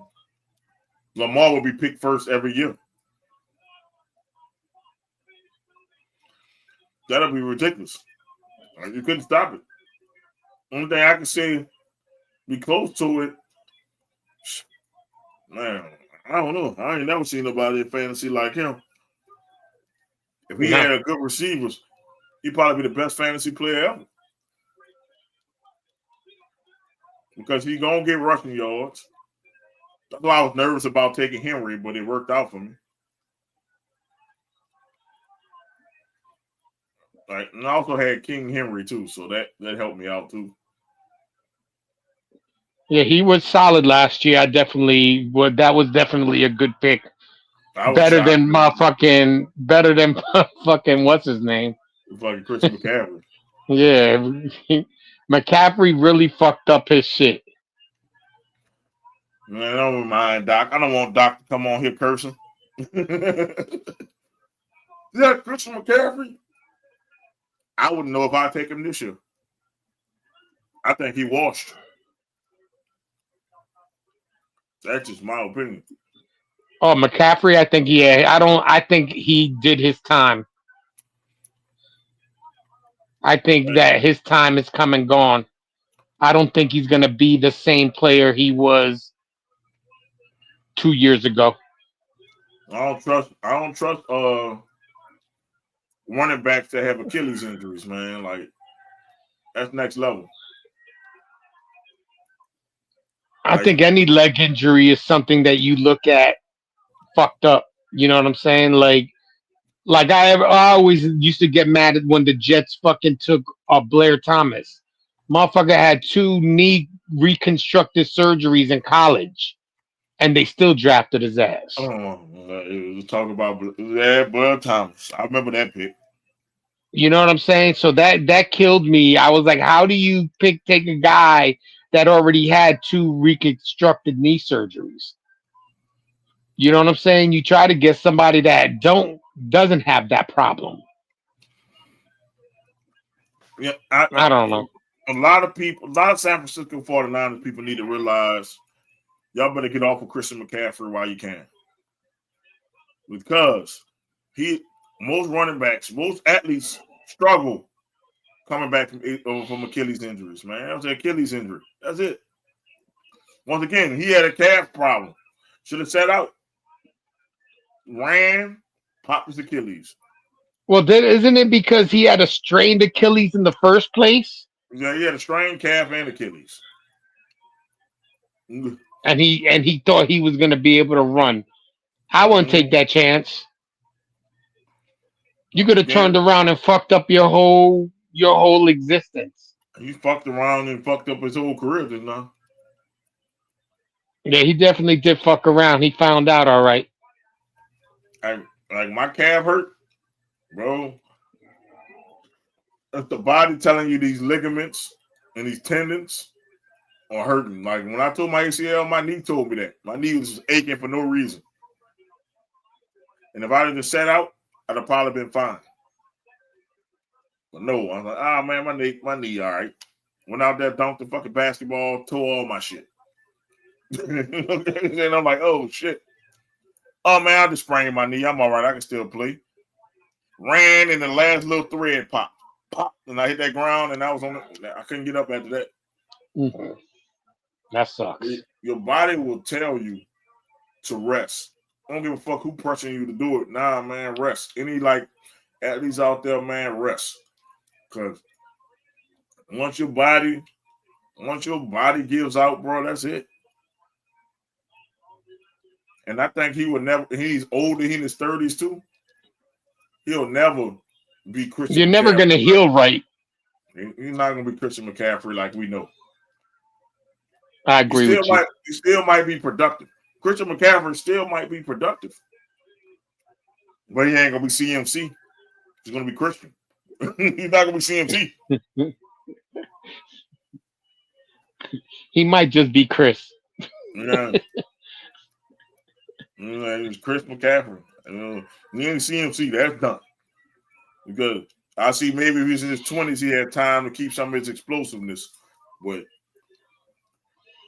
it'll be a miracle. See, he come back from Achilles. It was the ACL. Yeah, he come back from ACL.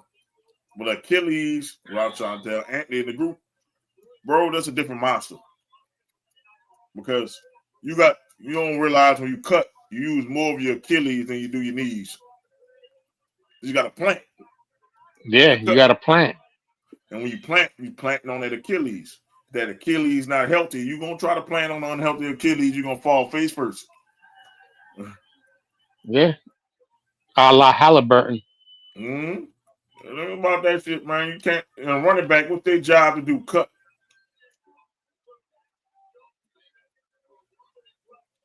Yeah, then you gotta dig in deep when you're fucking trying to, you make the cut. You're trying to go north south, so you got to plant, cut, and then plant again to take off. And that's what, if you notice, that's what Halliburton would pretty much did. He did a little juke move, and when he went to accelerate, that's when the shit popped on his ass. And that's what it do, man. Like, because when you plant, that's pressure on the Achilles.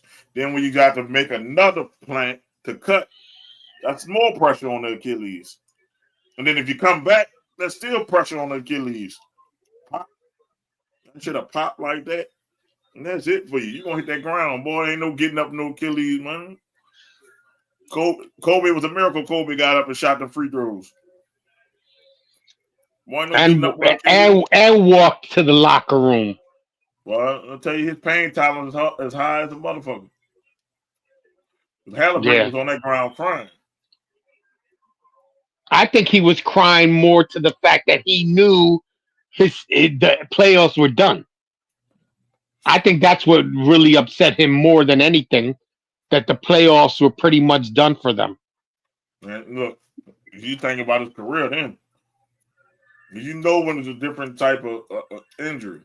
I tell it to anybody, like, you'll know when it's a different injury. Like, when that shit pop, when a tendon or a ligament pop, you know. Like, oh shit. This ain't normal. This ain't the normal sprain. This is something else. Hell yeah, like I said, when he made that cut and you could see it in the replay, you could see that shit just popped. And you saw how his calf just shrunk. Yeah. So, he had to tear that shit, like, he tore it good. Yeah, so yeah. I see them not coming back next year. Because by the time he gets to be in basketball shape, it might be season towards the playoffs. Season over. Ain't no coming back. Man, Halliburton is not coming back next year and be Tyrese Halliburton. Nah, same thing with homeboy from the Boston Celtics. No, that he gonna come back before Halliburton because the injury happened before him. But still, to be Jason Tatum, we need a year off. You need a year, yeah, because you need to make sure you can cut without it exploding on you again. All you're gonna do like Deshaun Watson ass, won't dance and shit. You won't dance and shit before your shit healed and pop. Now you're gone for 2 years. Nah, that could be your career. Yes, if that shit pop twice, that's it for you, man. You think about it, because he ain't playing this year, Deshaun Watson, and all he had was what? 1 more year in his contract, so he might be done. You think about this, he missed most of last year with that Achilles injury. Yeah. And then he was on track to come back by the season start. He wants to go TikTok dance without a boot. Pop. Gone for another year. And that's I look at it, it's sad. Oh, speaking of Deshaun Watson, I want to talk about the Justin Tucker shit. They finally gave him suspension. Yeah, I saw that. And there was 1 game left to Deshaun Watson, and I think it's bullshit. If Deshaun got 11, he should have got 11. It's the same fucking crime. Your president starts at 11. I don't care because you're a kicker, he get 10. Nope. It was the same exact crime. Same exact crime, but I think worse allegations. I mean, to me, Tucker shit worse, man. He went to a professional shit and did it. That's what I'm saying. He got worse allegations. Yes. And got 1 less game. Like, who did this? Like, he didn't go to it wasn't questionable like Deshaun, like, well, he went to these IG models and shit, and as they were versus his, he went to a professional one. This dude got banned from professional. Justin, he got banged from Ling Ling shit. It wasn't even Ling Ling, man. He bought it with the fucking one of them fucking high end ones. Thinking about tuggy. You give a good tug and a rub. Yo, man, you can't. I'm like, how did he get off? I'm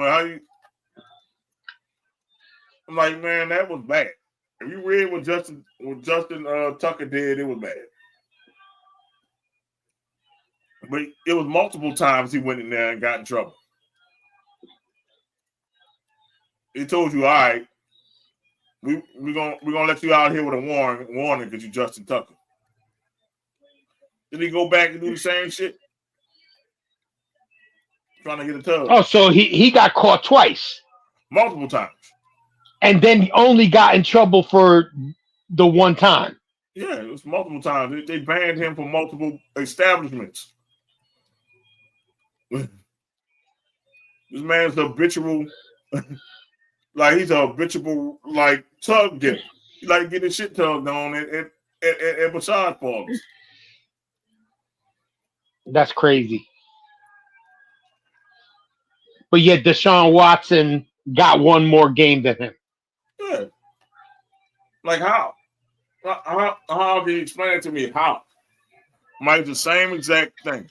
It's dudes getting their stuff touched when they're not supposed to get their stuff touched. So what's the problem?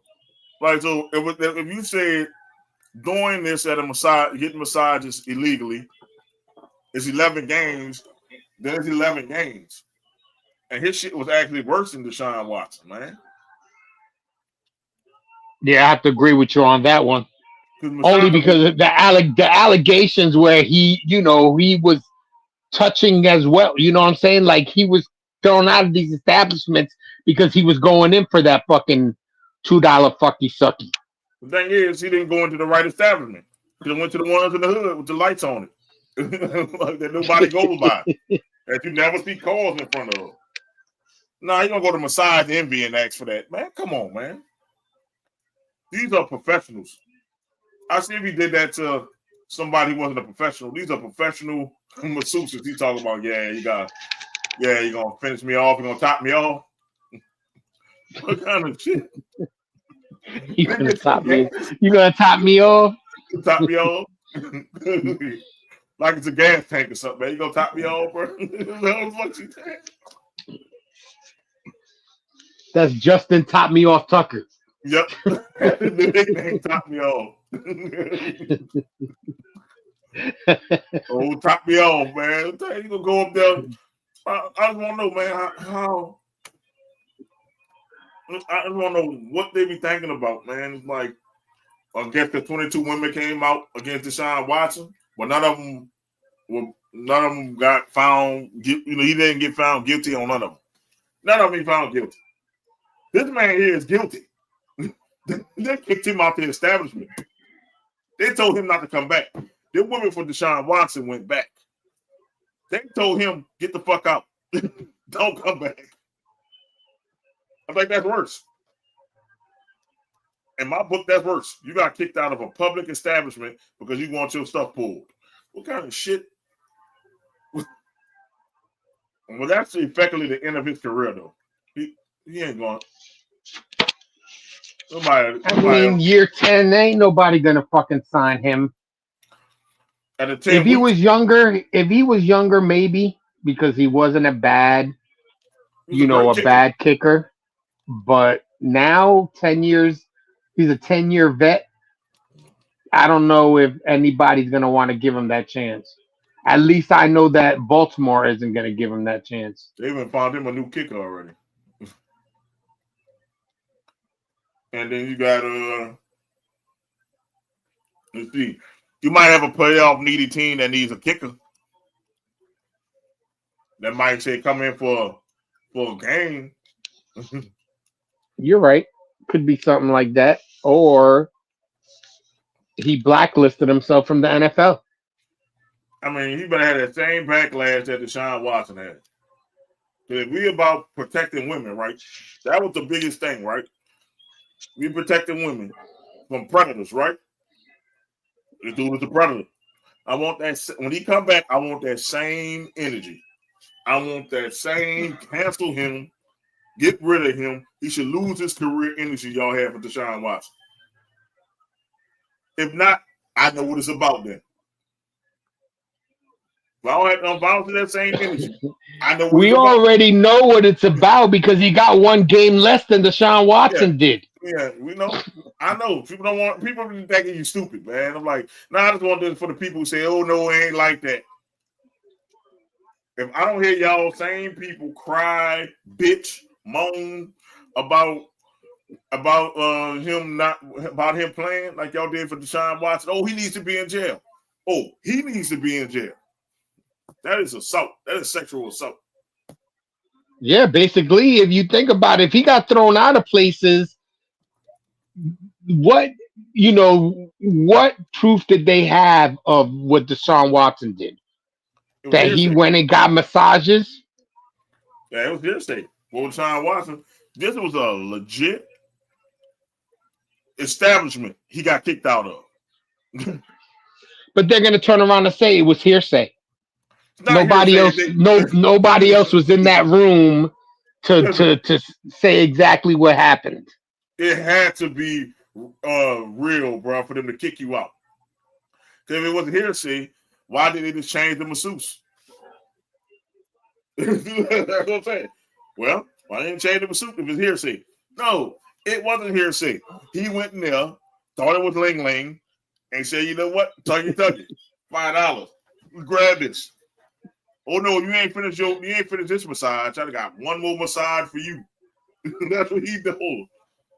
Man, come on, man. And this dude been doing it. They say he been doing this. He was a serial person who did this. So how the NFL never caught this shit?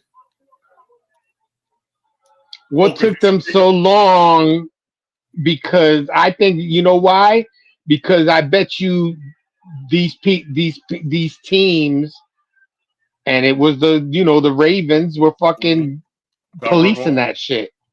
And and where Deshaun Watson came out or when he got caught, they couldn't hold it as a secret anymore.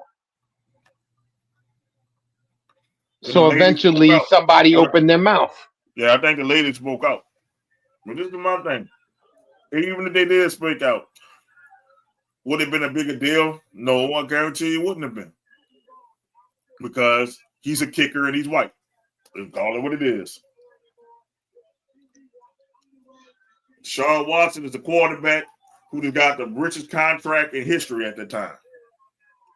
Black guy. Hearsay. Nah, because wasn't he still he was still with No, when it came out, he got the contract with the Browns. The Texans, I'm gonna tell you what, here, quote unquote, the Texans let that information leak once he left them. It was weird because he left the Texans. When he was in the Texans, we didn't hear nothing about this shit. As soon as he left and went to the Browns and got that contract, all of a sudden, Deshaun Watson touching women. They leaked that shit to really fuck it up for the Browns if you think about it. Yeah, and think about this. The Texans was in the lawsuit. So that means they were complicit. They knew. So this is the thing. A lot of people don't realize that shit. The Texans were in the lawsuit. So that day. The Ravens ain't in this. That's all Justin Tucker. That's how everybody says that they set the shit up for him. Mm-hmm. And I think because he fucking gave them a hard time is the only reason why they tried to burn him, but they really burned themselves too. But really they did it because they didn't get into trouble. Nope. Texans didn't get into trouble. They never do get in trouble. Yeah, think about that. Billionaires rarely get into trouble. Let me tell you why. Robert Kraft the owner of Crab Macaroni and Cheese, the Blue Blocks Blues, them was owner of the New England Patriots, was caught in a prostitution ring inside of a massage parlor, getting a tug, and nothing happened to him. I think they got a 7-round pick taken from him. Bro, that is a jailable offense. That's solicitation. You're supposed to be in jail. You soliciting the prostitute. And they took away a 7th-round pick. It was a low-round pick, man. It was nothing good, big. They swept that shit under the rug. That's what happens when you're buddy with the commissioner. Not that he had to give up $500,000, but what is that to a billionaire? That's like $3 to me or you. Yeah. I'm a billionaire, $500,000. What is that? Yeah, I'll pay this fine. Shut the fuck up about it. Okay. I'm talking about Robert Kraft, the owner of the macaroni and cheese that we love, that we feed our kids. This motherfucker was getting a rub at an Asian massage parlor in Tampa. Got caught up in the stink, and we ain't heard no more about it. So this is my thing. Is it really about women? Is it really about taking advantage of women? Because if that's the case, why isn't Robert Kraft in jail? Why doesn't he have people picketing outside of New England? Because you know why? The motherfuckers in New England don't care. Robert Kraft bought us 6 championships. Don't care. They don't give 2 shits in New England. Dustin Tucker got away with this for years. Yeah.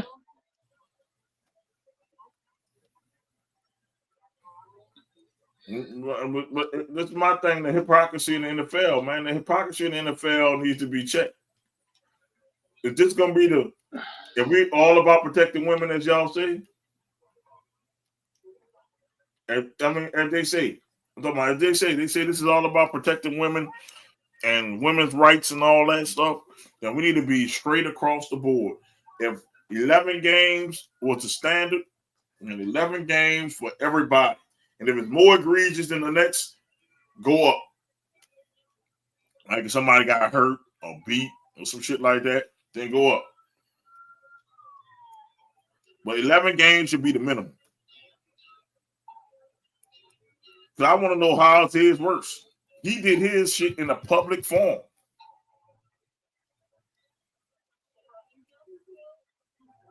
How it took them so long to come down with a punishment on Deshaun Watson, and it seems like they're trying to get Justin Tuck shit done quick. And then his 10 weeks start at the beginning of the season, so he don't even have to be on the team. So I don't think he's on the team. Nope. So you know what they do? Wait till week 11, and you're gonna know kicker's gonna have trouble. You know, some kicker always have trouble. So think about it like this: week 12, right? Week 11, week 12. It's over for him in week 11. You don't have to be on the team. See what I did? As soon as you get on the team, that shit starts. That's what you did to Deshaun Watson. Deshaun Watson had to miss all OTAs. No, he was able to practice the team during the summer. But as soon as the season started, he couldn't practice with the team. And then it was like after week 8, he could start practicing with the team. But he couldn't play in the games. It was weird how they do him. He could just come back off and kick. Yeah. No restrictions. There are all kinds of restrictions on Deshaun Watson, man. It's bullshit. Now, if we're going to be fair, it was all about assaulting women. We need to put that in the box. 11 games is the standard. Like Ray Rice, he was gone for the whole season for punching his wife. If you punch your wife, you're out for the whole season. That's the standard. That's the standard. I'm like, you got to stand on your standard. Let's see. Predictions for upcoming season. Miami Hurricanes winning the Natty. I'm with you on that one. I'm a Hurricanes fan. I'm with you on that one. I hope so. But I don't trust Natty. They ain't winning no Natty. Stop smoking that shit. I don't trust Carson Beck, but I hope so. The Lakers get rid of LeBron. They're trying to get from what I hear, they're trying to get rid of Bronny. Bronny, so that means LeBron gone. I don't think y'all win a legitimate championship until LeBron retires. The Ravens win the Super Bowl. I know Anthony gonna laugh at that one. And my Dodgers repeat, guarantee. Okay, we're gonna come back to these predictions. I hope the first one is true. That's the only one I hope is true. So, baseball, you can have that one too. The first and the last one, okay. The ones in the middle, hell no. That's the hater. I would like to see the Ravens win the Super Bowl. Yeah, but I'm a Saints fan. I can't see another team win the Super Bowl. I hope my Saints win, even though it's not likely. Well, that's what I'm saying. You got to be realistic. So it would be all right for them to actually win it for once. Yeah, they won it already. They won it twice already. Shit, I'm trying to get my team to get 2. Shit, I know you want the Jets to get 2. Shit. Yeah, but I think realistically. I know. I think realistically too. I don't live in Disneyland. I live realistic. I live realistically. There's a realistic chance that we can be great. It's a realistic chance we probably won't be. You never know. Like rolling the dice with my team, I never know. When I think they saying they come out like game busters. Remember last year? I said, man, we're gonna suck this year. And they came out 2-0, like, oh shit, we got a chance. And then they fucking fizzled out. I live dangerously. But like I say, he's good though. I said Justin Tucker already got the punishment, and that was absolute being the worst kicker ever for my Ravens. Well, he was good. He had his heyday. I ain't gonna say he was the worst kicker ever. Trust me, I have seen worse. Plus, let's be real, a quarterback gonna get more press than the kicker. Let's keep it 100. Yeah. I agree with that.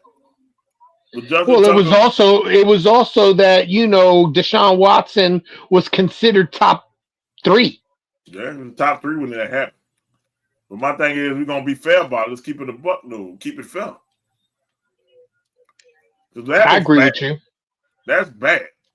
Like to get kicked out of a public massage parlor, that's bad. That means you did some freaky deaky shit. You did some Diddy type shit now. Like, I have never heard anybody get kicked out of a massage parlor. Me neither. No. Like, you know how much? I mean, no superstar. You know what I'm saying? Like maybe I don't know no regular people. I don't even know no regular people got kicked out of a fucking massage parlor. What did you have to do to get kicked out of a massage parlor? That's when you go to a regular establishment and you're asking for a pull and tug when you didn't go to Ling Ling. You should have went to Ling Ling. Ling Ling would have pulled and tugged your shit until next week. Ling Ling would have sucked it. Ain't no way about it. She did more than pull and tug. Ling Ling would have gave you that velveteen rub, man. Yeah. You went to motherfucking, Massages R Us and tried to get a pull and tug, and she was like, "Fuck you! I'm pulling and tugging you off of this table." Yeah, boy, you should have went to Ling Ling, give me the old special, give me the old number 1. Yep. No, I'm like, man, maybe that helped him make kicks. So when he stopped going, getting his pull and tug, man, it stopped his kicking. I mean, I don't know, man. I'm like, man, you have to be so disrespectful to get kicked out of a fucking massage place. A lot of times you just go in there, you tell them what hurts, and they rub it, and that's it. Yeah, I had went to a couple massage places. And I didn't. You went and saw Ling Ling.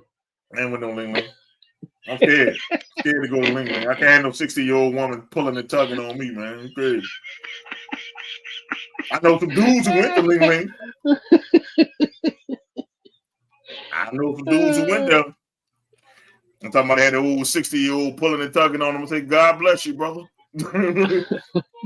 I'm not having no grandma touch me.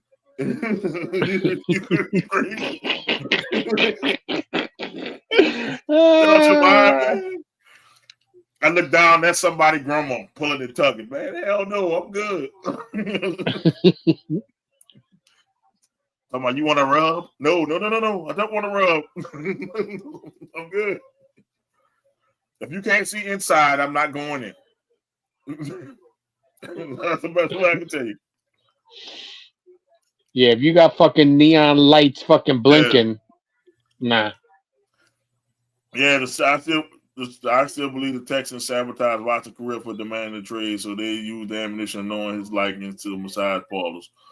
Watson going to Cleveland ended his career. Yeah, it wasn't that. In fact, he didn't go to massage parlors. He had Instagram models come to his house. Yeah, supposedly they fucking got the people to go to his house. Yeah, they was in that lawsuit. So yeah, they sabotaged that shit. And what trouble did the Texans get in? None. Exactly. So them ratting on Deshaun Watson didn't do nothing for them. Not a goddamn thing. All it did was fuck up Watson's career. And that's what he's saying. He couldn't take that pressure, and that's why when he went to Cleveland, all that media was too much for him, and he was never going to be the same quarterback that he was when he was with the Texans. At least that's the way I see it.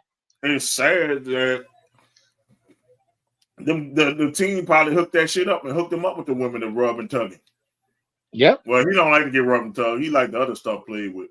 But according to the women, he like other stuff played with. But I think it's not fair because I'm like, if the team set it up, the team should be in trouble. Yes. You set it up. I would have known these women if it wasn't for you. True that. I agree with that. So now I'm in trouble because the team gave me these women. That's bullshit. Shedeur Sanders is going to be an absolute failure until he leaves that shithole that is called the Cleveland Brown organization. Playing for the Brown is like being booked by Triple H. Yeah, it is a place to go to die. I'm not going to lie to you. I hope he can overcome it. People about Shedeur Sanders, I need y'all to understand everybody's speeds, bro. It ain't like he was going Henry Ruggs fast. I mean, I did 101 before without knowing on the highway, bro. He was on the highway, man. Like, goddamn, who does the speed on the highway? I think the Cleveland Browns, if he starts, I think the Cleveland Browns will be a team that you're going to have to watch out for. Yeah, I think he's going to. I'm you know how I feel. I'm mad that my Saints passed on him. So we needed him. But I think it would have been good for the what do you call that shit that they try to create? The atmosphere would have been better if Shedeur Sanders was a Saint. But then it also, that city, probably for a young guy like that, probably wouldn't have been a right fit for him. Probably not the best fit, but it ain't shit to do with Cleveland but focus. So he might be a Hall of Fame QB in fucking Cleveland. What is there really to do in Cleveland, you know? Well, I have no idea. What the Rock and Roll Hall of Fame, I'm guessing. And he don't look like he likes rock and roll. So I don't know. I hope Shedeur the best. Canton's out there too. Yeah, you go to Canton and watch the Pro Football Hall of Fame, I guess. Well, Deshaun Watson really got IG 304 to come over to his place to massage him. The same females that get the Dubai treatment. Yep. It wasn't professional masseuse, it was IG models. So he was getting the old Robin Doug. We know what he was getting. We know what Deshaun was getting, man. Something that we never get. I'm saying I ain't about to pay for that. And just think that the Texans were paying for that shit. I'm not about to pay for that, bro. As I heard, that shit is free. I'm not about to pay for anything I can get for free. That's how I look at it. That there is not about nope. That never was my lure. I don't know. I guess because I'm a frugal person, as they want to say. I look at it, man. That ain't no deal doing that, man. What deal I get doing that? What's the deal? I pay you to get what a couple moments of pleasure, and then I go back to my life. I'm about to do that. No Deshaun Watson, man. The great Broncos won the Super Bowl when he left Cleveland. Ozzie finally got his Super Bowl when he was with the Ravens. Baker Mayfield became great when he left the Browns. OBJ won a ring. Yeah, the Browns are definitely cursed. I don't know who cursed them, but they're definitely cursed. So I'm with you on that. They are cursed. So I don't know who's gonna break their curse first. The Browns or the Falcons. They are two cursed franchises. Shit. I think the Jets are in there too. I don't know who cursed y'all, man. I'm like, damn. Joe Namath sold the Jets to the fucking devil. Let me get this win against these Colts and then you can fucking keep us in the Badlands and shit. Bro, I got y'all in the borderlands, bro. That's fucked up. Got y'all in the shadow realm. All because y'all did a guarantee. We weren't supposed to beat the Colts. They were supposed to dominate the Jets. Yeah, I heard that. I heard it was. You know what I'm saying? It was because they were the NFL. We were the AFL. And the NFL making y'all pay for that embarrassment every year. Yep. That's why y'all got Blair Thomas.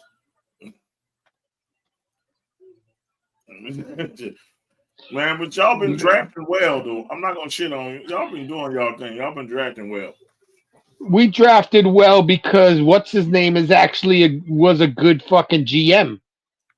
You know what I'm saying? And then they get rid of his ass. You know, I just don't. What's the bad thing about the Jets is ownership. Their ownership does not know football. They know fucking baby powder, Johnson and Johnson. They don't know, you know what I'm saying? They probably know baby oil, Diddy style. They don't know football.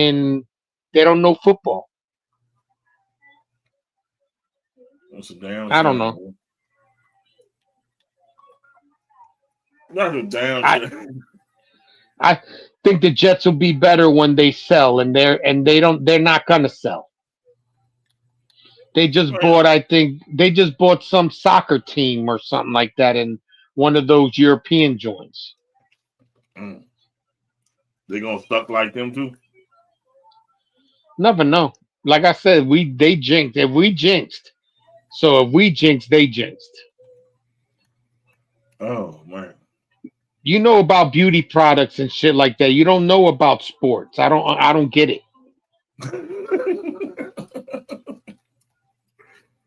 You know what I'm saying? It's different. Like I would like somebody like maybe Cuban to fucking buy the Jets.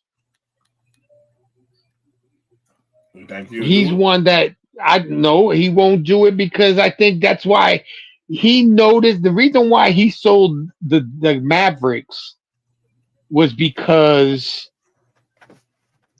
he saw the NBA is going downhill. It's in the decline. So he was really losing money. Yeah. You know, I don't think he would right now. I think he's trying to make money, so he's probably using that Shark Tank shit to invest his money to make money to be richer. He wants to be like Bezos and them. He wants to be super rich, and he's not. He lost a lot of money with the fucking Dallas Mavericks. Whew. Think about it. You did. Yeah, you did lose a lot of money. Thinking about it, you did. Yeah, sucks. That's I fucked I up. I wish I had that money he lost. Well, that is fucked up.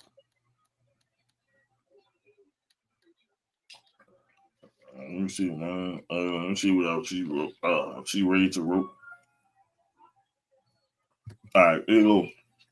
When I was working up north, they sent me to MetLife Stadium, and that sucker is located in the boondocks of New Jersey. Half the stadium is Jets with their one Super Bowl display the Giants for. Mm. Honestly, I think the Jets should have fucking just, and it's because that's what shows you ownership is cheap. Why the fuck you sharing a stadium with another football team? I have no idea. You get investors and you fucking get your own stadium built. That's the way I see it. You know what I'm saying? And then the Giants could have had their little stadium in New Jersey. They were supposedly they were looking at property out on Long Island for the Jets. It would have just sucked for the people that are season ticket holders having to fucking travel to Long Island because let's say Long Island from me is a good 3.5, 4 hours. Right. Where going to Giant Stadium is about, I would say, an hour and a half, maybe, depending on the traffic. So it would suck to have to travel, almost 4 hours, even maybe more than 4 hours in a day to go see a football game. Plus people in New Jersey were adamant to me to call the Giants the New Jersey Giants, and that they hate the Jets because that was the rich, stuck-up fan base growing up. The Jets was the rich stat. You was in New York. You can tell them. I don't think that. I wouldn't say, because I know a lot of ghetto people or a lot of people that are not well off that like the Jets. I know more people that have money that like the Giants more than they like the Jets. I don't know if there were more rich Giants fans. I don't know. Maybe people in New Jersey are different. New Jersey are haters, though. That's what it is. They don't want. Listen, right? If that's the case, they should be called the New Jersey Giants. The same thing with the Jets. They should be called the New Jersey Jets because they play in Jersey. They don't play in New York. When they were Right. playing at Shea Stadium, then you could call them the New York Jets. You know what I'm saying? The Giants played where? The Polo Grounds in Brooklyn back in the day. Then they could be called the New York Giants. But as of right now, the only New York team is Buffalo. And that sucks to say because that's another 4-hour ride if I was a Buffalo fan and wanted to go see a Buffalo game. That sucks. That just sucks. Yeah, well, Buffalo is all the way up by Canada. That's like going to Niagara Falls. The show is. He said, a moment of silence for Jeff Bezos for Mayor and Tony Gonzalez leftovers. You big dummy. I'm like this. He might love giving up his fortune. I hope he got a prenup with this one because he gave up half his fortune to the last wife he had. When you got that much money, he's making money hand over fist. He's one of the richest, like top 3 richest dudes in the world. Amazon. I wish I'd have thought of that shit. I wish I would have bought some stocks. Oh, I was old enough to buy stocks in Amazon. I would be on somebody's island right now. I'd have bought that shit in bulk. Hell yeah, in the beginning. I'd have bought thousands of them bitches. I mean, it's smiling. Well, why you so happy? I'm rich, bitch. And if he ever sells it, he's gonna make crazy money on it. Because that they make money. And I did not know New Jersey had such horrible drivers. The roads is nothing, potholes everywhere. So my guess is around shitting everywhere. Got chased by a big ass moose in Edison, New Jersey. Oh, brother. Bro, you had a terrible time in New Jersey. New Jersey's really not that nice. I mean, if you want to go to the shore, but that's even, you know what I'm saying? That's even played out. Isn't it better to find yourself a nice little fucking lake in New York and just chill there than to fucking go drive another fucking 3 or 4 hours to go to the beach?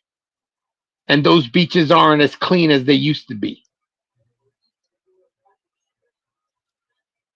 That's crazy. What you said about New Jersey? I was sent to Buffalo to help prepare for the Buffalo Bills game. I knew I fucked up when I saw a sign for Toronto, Canada. I've never ever been so cold in my life before that. At that Buffalo, I'll tell you before then at that Buffalo blizzard. Hell yeah, that shit is fucking cold. Listen, I live upstate New York, not that far upstate, but I live upstate New York, and it's cold where I'm at in the wintertime. They could tell you because I tell them when doing the show, I'd be like, yo, it's about fucking 3 degrees outside right now.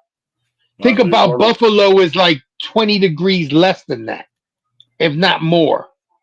He been there freezing his ass off. Coming to the podcast with a hoodie on. Another thing, New Jersey got so much townships. I still don't know what that is. So you have so many townships out there, you don't know what that means. They're like mini instead of saying it's a town, they call it townships. You know what I'm saying? Like my town is I live in a town upstate. Right. Townships are maybe a little bit bigger than a town, but still they're not as big to be a city. Gotcha. I never heard of townships either, so that's why I'll let you elaborate on that one. Eric. Sorry, since my brother and sister came into town, we went out to dinner. Oh, you good, G? We talked about your Pelicans for a long time. We talked about Beignet. Old Beignet Williamson. We talked about Beignet Williamson, bro. And, maybe next week we'll get your thoughts on the draft. But like I said, y'all won the draft. To me, no. Other people could say they didn't win the draft, but to me, y'all did. So y'all got better, extremely better. I even like the Jordan Poole trade. Y'all got younger. Yeah, they got rid of somebody that was, I won't say he was their best scorer, but like I think we mentioned it in the chat. One day he would come in and score like 30, 40 points, and then one day he would score like 10. He wasn't consistent. Nope. And you needed a point guard, so you went and got the stereotypical point guard, shooting guard. Somebody that could do both, could shoot the ball and could facilitate. Oh, yeah, so you good. I'm like, if he can return to that Warriors Jordan Poole, you got nothing to worry about. You would think somebody like that is leaving what Eric called purgatory, because anybody that's drafted to Washington, you're not thinking about playoffs. You're not even thinking fucking a good season. You're lucky to fucking not be in the lottery again if you're with Washington. So to not be there anymore, Jordan Poole should be wanting to come out and show other people that laughed at him when he was sent there what he could be really worth to a team. Right. Yeah, I'm happy for him. I'm happy for him. I'm happy for Eric. He could finally go probably hold his head up high a little bit. Barring injury. If you get injury, then we're in trouble. Then if you get injured. Listen, what you got to do is make sure that Williamson's backup is halfway decent, and everybody else they picked up steps up. Because that's what it is. They only had like maybe one or two guys that actually would step up when he wasn't around, and one of them was C.J. McCollum. So now he's not there anymore. Now you got to make sure what you already have steps up, and then now you have all these new pieces that you just are about to bring in. Hopefully, you're not, not getting people that are busts. Yep. Let's see. I had to move to Manhattan because I was hired to work at MSG and Radio City Music Hall. I thought they were next to each other. No, the fuck they're not. Plus, Manhattan is expensive as fuck. Yes, I heard Manhattan is expensive as fuck. Hell yeah, it is. Hell yeah, you'd be smarter for you to leave Manhattan to do shopping and shit than it is to shop in Manhattan. Shit. I also had no idea there were so many bridges and poles to bring up north. Tolls, I guess you meant to say tolls to pay up north. Everyone in New Jersey smart. Everyone in New York smarter than me. Smartened me up and said to get a place in Central or North Jersey, but to avoid South Jersey at all costs. I heard about South Jersey. Well, South Jersey is like, let's say, dealing with Manhattan. It's more expensive in South Jersey. Yeah, I heard you're closer to to Pennsylvania and stuff like that. Where it would have been smarter for you if you would have gotten a place in Pennsylvania and then just traveled back and forward, because there's no tax or anything in Pennsylvania. So but northern New Jersey would have been good for you too, because you had easy access to getting into New York City. I forgot how close all that stuff is, man. I should close. I didn't realize it was that close. I didn't know they're all right next to each other. Because if you think about it, if he would have gone someplace in northern New Jersey, there's ferry, there's points to get in the tunnels to go into Manhattan. So all he would have to have done was found the best route or the best way to get. Sometimes it'd be better to take the PATH train into Manhattan and then take your train to where you had to go, Madison Square Garden. If you were smart, you go into Penn Station. Right upstairs is Madison Square Garden. Penn Station is in the base, like underneath Madison Square Garden. So you got to find a way to move around, and it would have been cheaper because rent and stuff would have been cheaper in Jersey than Manhattan. Definitely, you're looking at fucking a 1-bedroom apartment, $2,500 a month. Yep. Man, that's good to know. I didn't know all that stuff was going down. Oh yeah, it's expensive in New York City. Oh man. Well, one day I'm gonna make it out there. I told my wife I'm gonna take her. She gonna get me out there, and I'm gonna take her to California. One of these days. She's never been to LA, and I never been to You're New York. going. That's two of the most expensive fucking places if Trust you me. think about it. You trust me. Let me tell you this, bro. I went to fucking California, man. Man, I went to Burger King and bought a Whopper, bro. The fucking Whopper was like almost $20, bro. I'm like, what the fuck? I said, this is like an $8, $9 meal where I'm from. It's $20. What the fuck? Yeah, and now it's probably more. This should probably be $25, $26 now. I'm like, man, the fuck? This ain't no gourmet burger, man. What the fuck? I'm looking. See, it's easier in California. The weather's so nice, so they got food trucks and everything that are more for your pocket. Yeah, Where I in New definitely York, we only have the food trucks in the spring and summertime.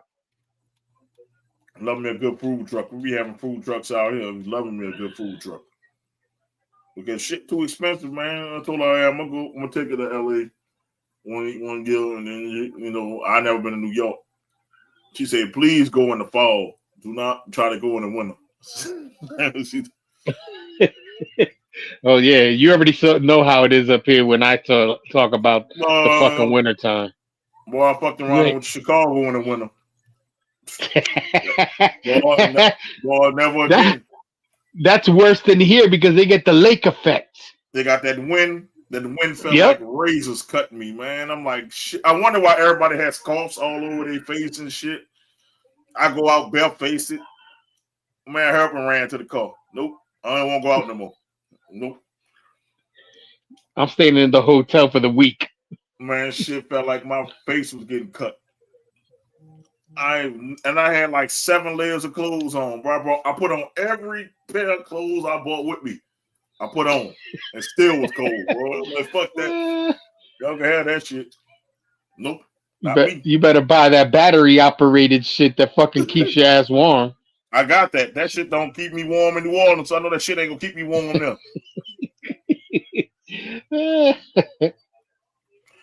I do think, man, whenever we stop, let's just say smoking. I get smoking so much. I went to the store 2 blocks from LG to get a pack of Newports and 1 Black and Mild. The pack costs $18.99 for a pack of cigarettes. That's cheap. That's more expensive now. I think and the black was $5.95 for one. Get the fuck out of it. $5.95 for 1 black.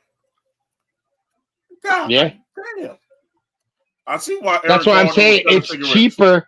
That's why I'm saying it's cheaper to leave Manhattan to do your shopping. Well, I see why people be selling loose cigarettes, man. Shit.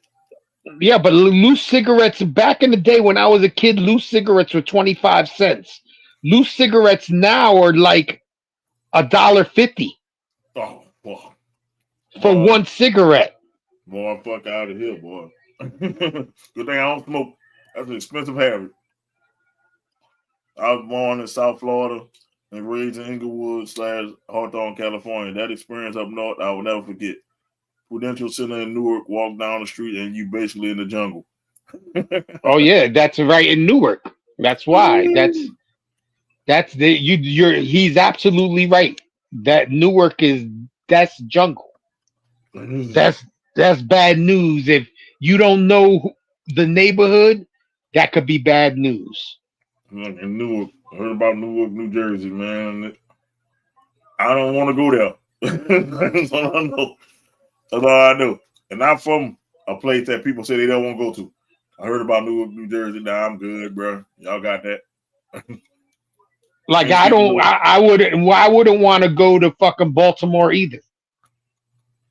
Baltimore's another city that doesn't, because of the reputation, I ain't trying to go there. Nah. Man, look, I went to a certain part in DC. And I stopped. I don't know. I didn't want to go where old Barry Farms is. I was getting too close to the Barry Farms old basketball court. I was getting too close there. I started seeing the neighborhood change. I turned and walked the other way. What sucks now? What sucks now is that look, you got that red jersey on. You're in the wrong neighborhood with a red jersey could cost you your life. That's how it was in Cali when I went. Well, I remember this day. I had a UCLA jersey on, so the bitch was like blue. Wandered in the wrong neighborhood and watched. Dude said, "Where you from?" And he heard my accent, and he's like, "Yeah, bro, you might want to take that off." Good thing I had the shirt underneath on. I heard up, took that shit off, boy. I'm about to play with you. If I'm going to a place like that, I'm wearing a fucking white wife beater. Sure, yeah. I'm just like, I'm not wearing no colors. I wasn't thinking it, but just had blue in it. It wasn't. Took that bitch off. Boy, so you think about it. If you wear yellow, that's Latin King colors. Can't wear red. Can't wear blue. Yeah, you can't wear blue. You can't wear blue. You can't wear red. You can't wear.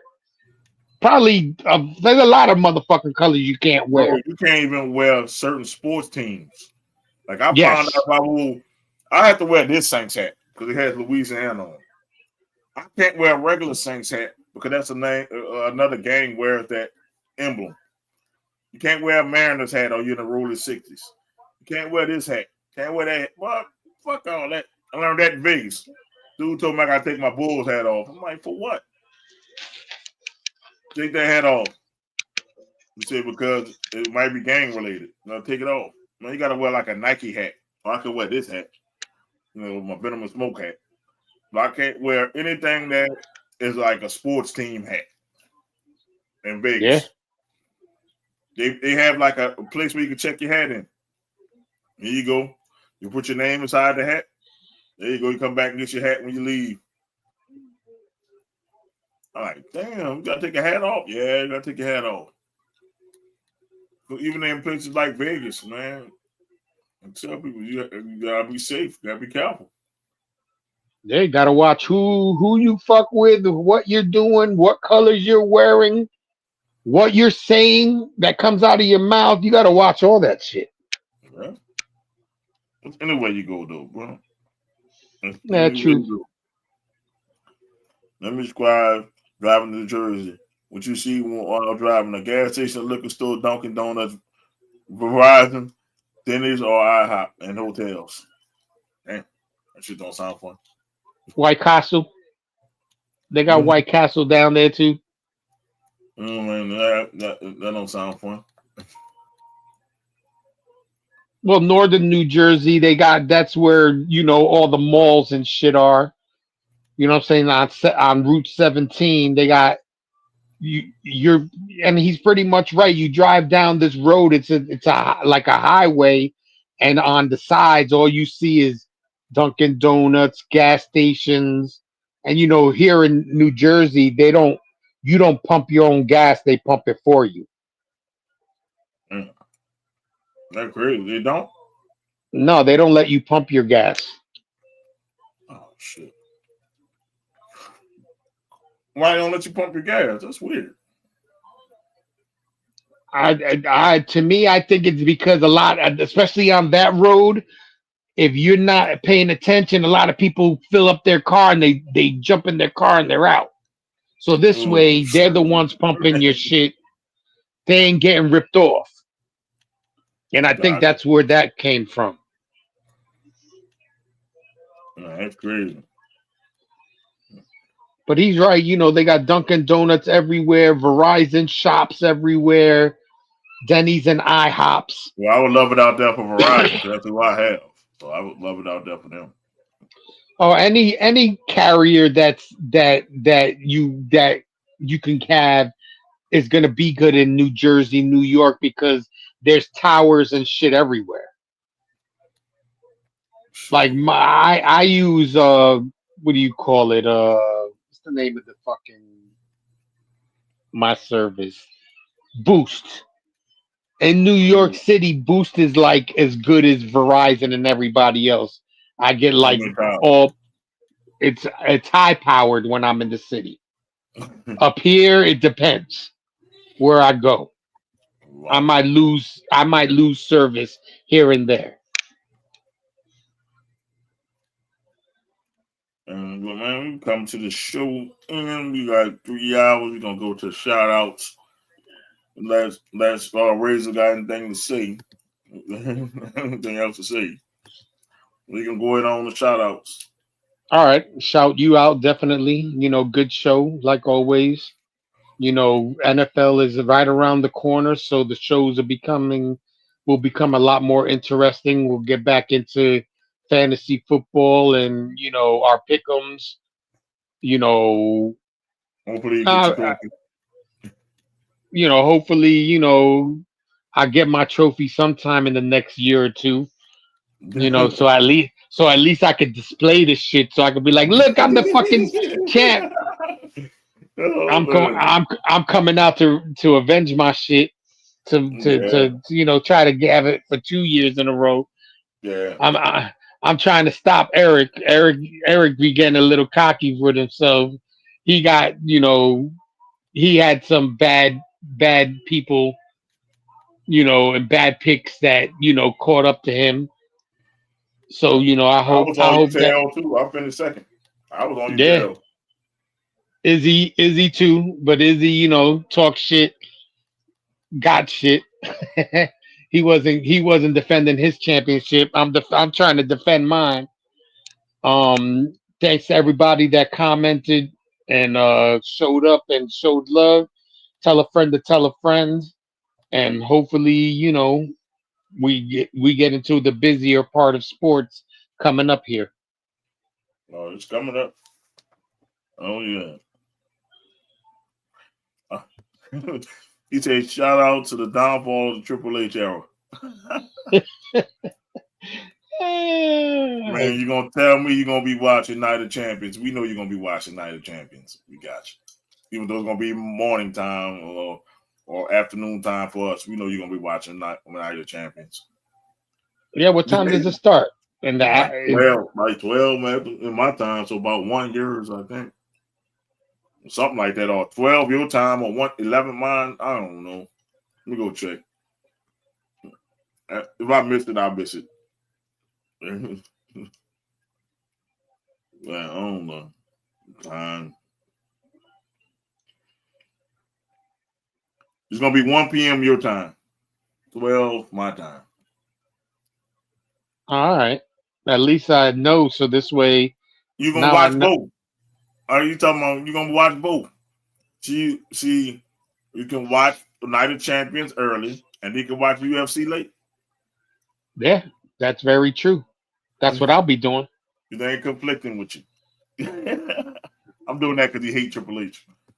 By the time, what I'm saying, you'll have a couple of hours in between. Oh yeah, I saw that.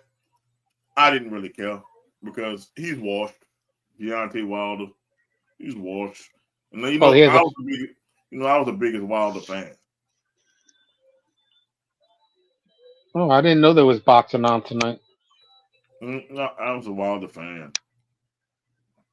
So, uh, I mean, I can look at my Dooku stream and see, hey, fuck it, I ain't about to pay for it. I can I tell don't you. know. That's why I'm about to go see if it's on my fucking nefarious means. Yeah, I ain't about to pay for it. I'm not about to pay for it.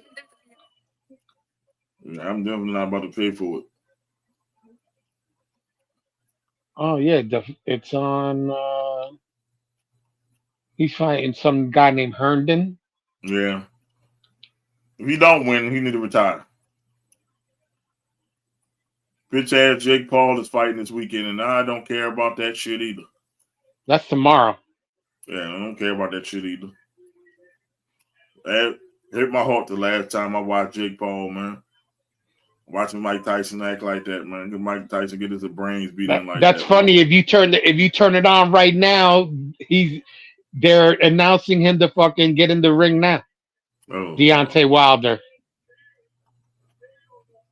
Damn, that pay per view went kind of quick. If they're already fighting and they're supposed to be the headline. It's like,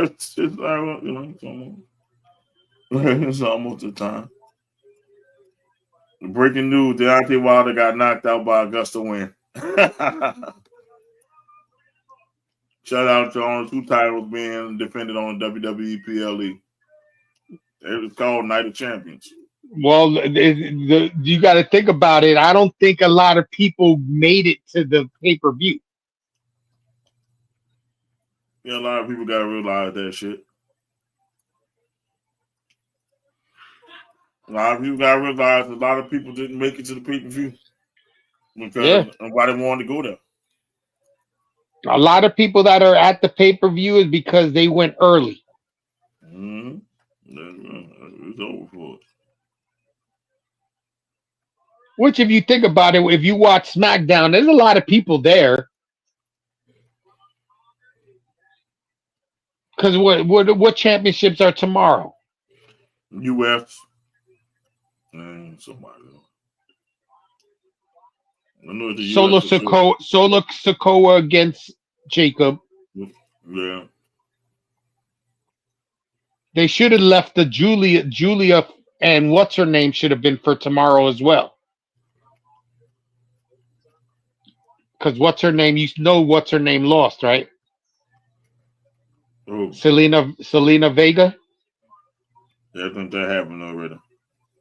Yeah, that happened today. And John Cena CM Punk is the only the other one. John Cena CM Punk, Solo Sikoa, and Jacob.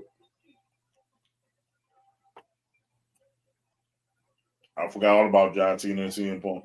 They should have had some tag team champions, some Night of Champions. Everybody should have fucking the Intercontinental, the US Championship. It should have been all title matches. Not King of the Ring. King of the Ring need to be its own thing.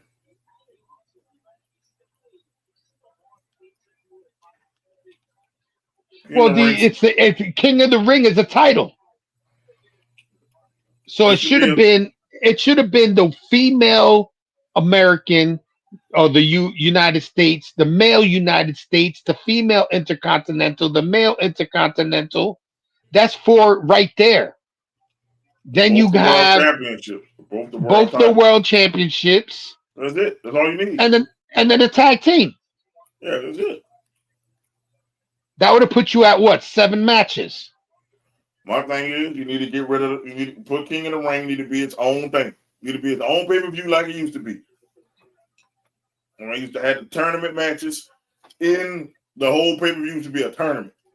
You need to go back to that or get rid of King of the Ring.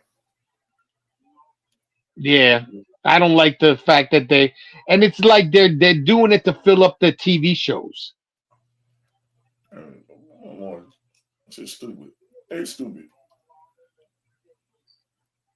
I think TKO buying WWE is what's going to kill WWE.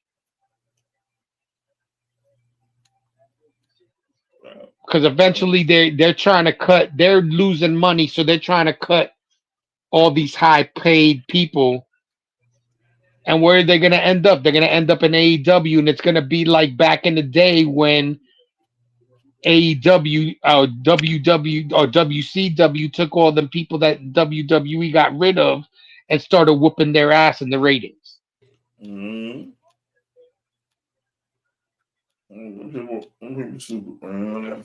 They dumb.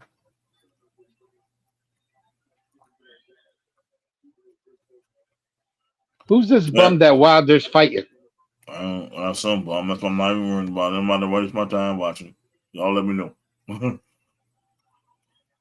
You see, I'm not watching Night of the Champions live.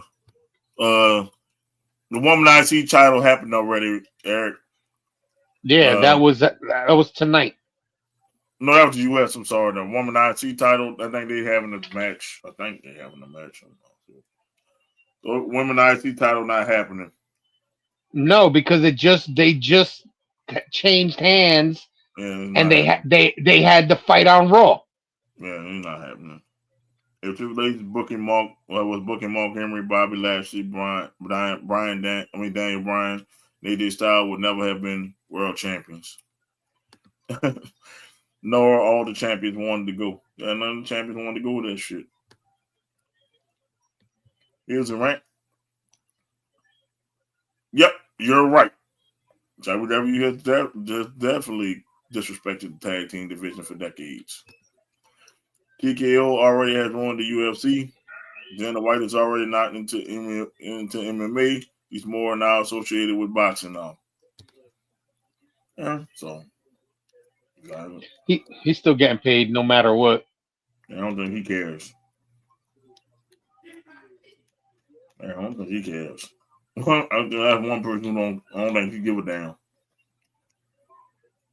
But man, I want to say shout out to you, boo, for doing the show. Shout out to Eric, even though he chimed in late. But hey, I understand family stuff. Man, we'll be back Thursday. We might have a guest, we might not. I don't know. If not, me and Izzy gonna tell you what went on in the wrestling world, and hopefully some exciting shit happened in sports. We still made it 3 hours without nothing exciting happening, so that tells you we know what we're doing. So this is your host Mo Young, and you got the hater Jay. We'll see you later. Peace, and we out. Peace out. We run this podcast and shit. Venom and Smoke podcast. Yep, I would be the chocolate Liam Neeson, bro. I'll be real with you. You call me that. You in my career.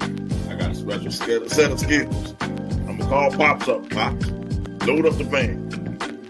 Oh God! Pops, load up the van. Black James Bond, Black Liam Neeson. Okay. And then we know what Pops' answer gonna be. Where are we driving to? Where we going? No questions. Where we going? He's not asking no questions. He's not about to ask. What we doing? Why we load up the van? Load up the van. Where we going? I'm pissed. Who called me driver? Go. Yeah!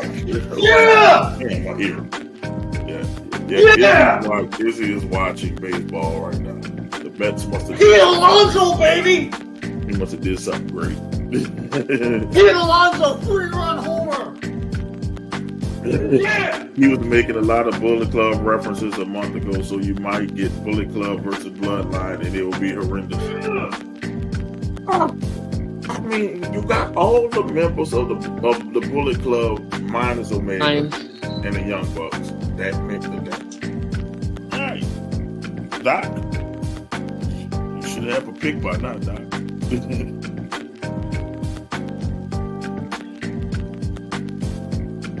He ain't going with fucking the Packers. Come on, man. No, it's not sleep or meditate.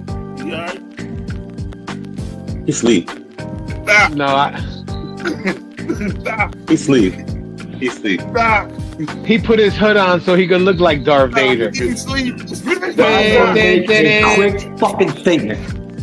And yes, the Giants ownership is absolute trash. Them motherfuckers have, you know how many times they've been to the fucking playoffs since their last Super Bowl win? Jesus Christ. I don't know. 0? 1, 0, twice. I mean, twice. Twice. The year Plasko shot himself in the fucking leg, and the other one when they beat the fucking Vikings in the playoffs. It is a disgrace. It's disgusting. It fucking sucks. It's horrible. It should not happen. This is one of the great franchises in sports, and you're relegating me to watch this shit? Do you think I want to watch fucking Thursday? Mrs. V, do I want to watch the game on Thursday? Hell no! Hell no! She ain't letting you watch that game on Thursday. That Thanksgiving game should be moved. Nobody wants to see Tommy DeVito versus fucking Cooper Rush. Do you think I want to eat my fucking turkey? I want to watch that garbage? I'd rather watch It's a Wonderful Life. I'd rather watch that Charlie Brown Christmas. They fucking suck. They suck. Fuck. Fuck. I'm done. That's somebody TV or that's Doc TV? My TV's off. Man, I don't have a TV on. Hey, mine's. That's Doc. Doc sleep. Busted. Yeah! Yo, we think we got that one. There you go. Were There you go. Were you, It's moving. were you sleeping? Oh yeah, he's sleeping. Moving. Boy, we gonna put that one. Boy, done. I told y'all I didn't have a leftover, so now it hit your boy now.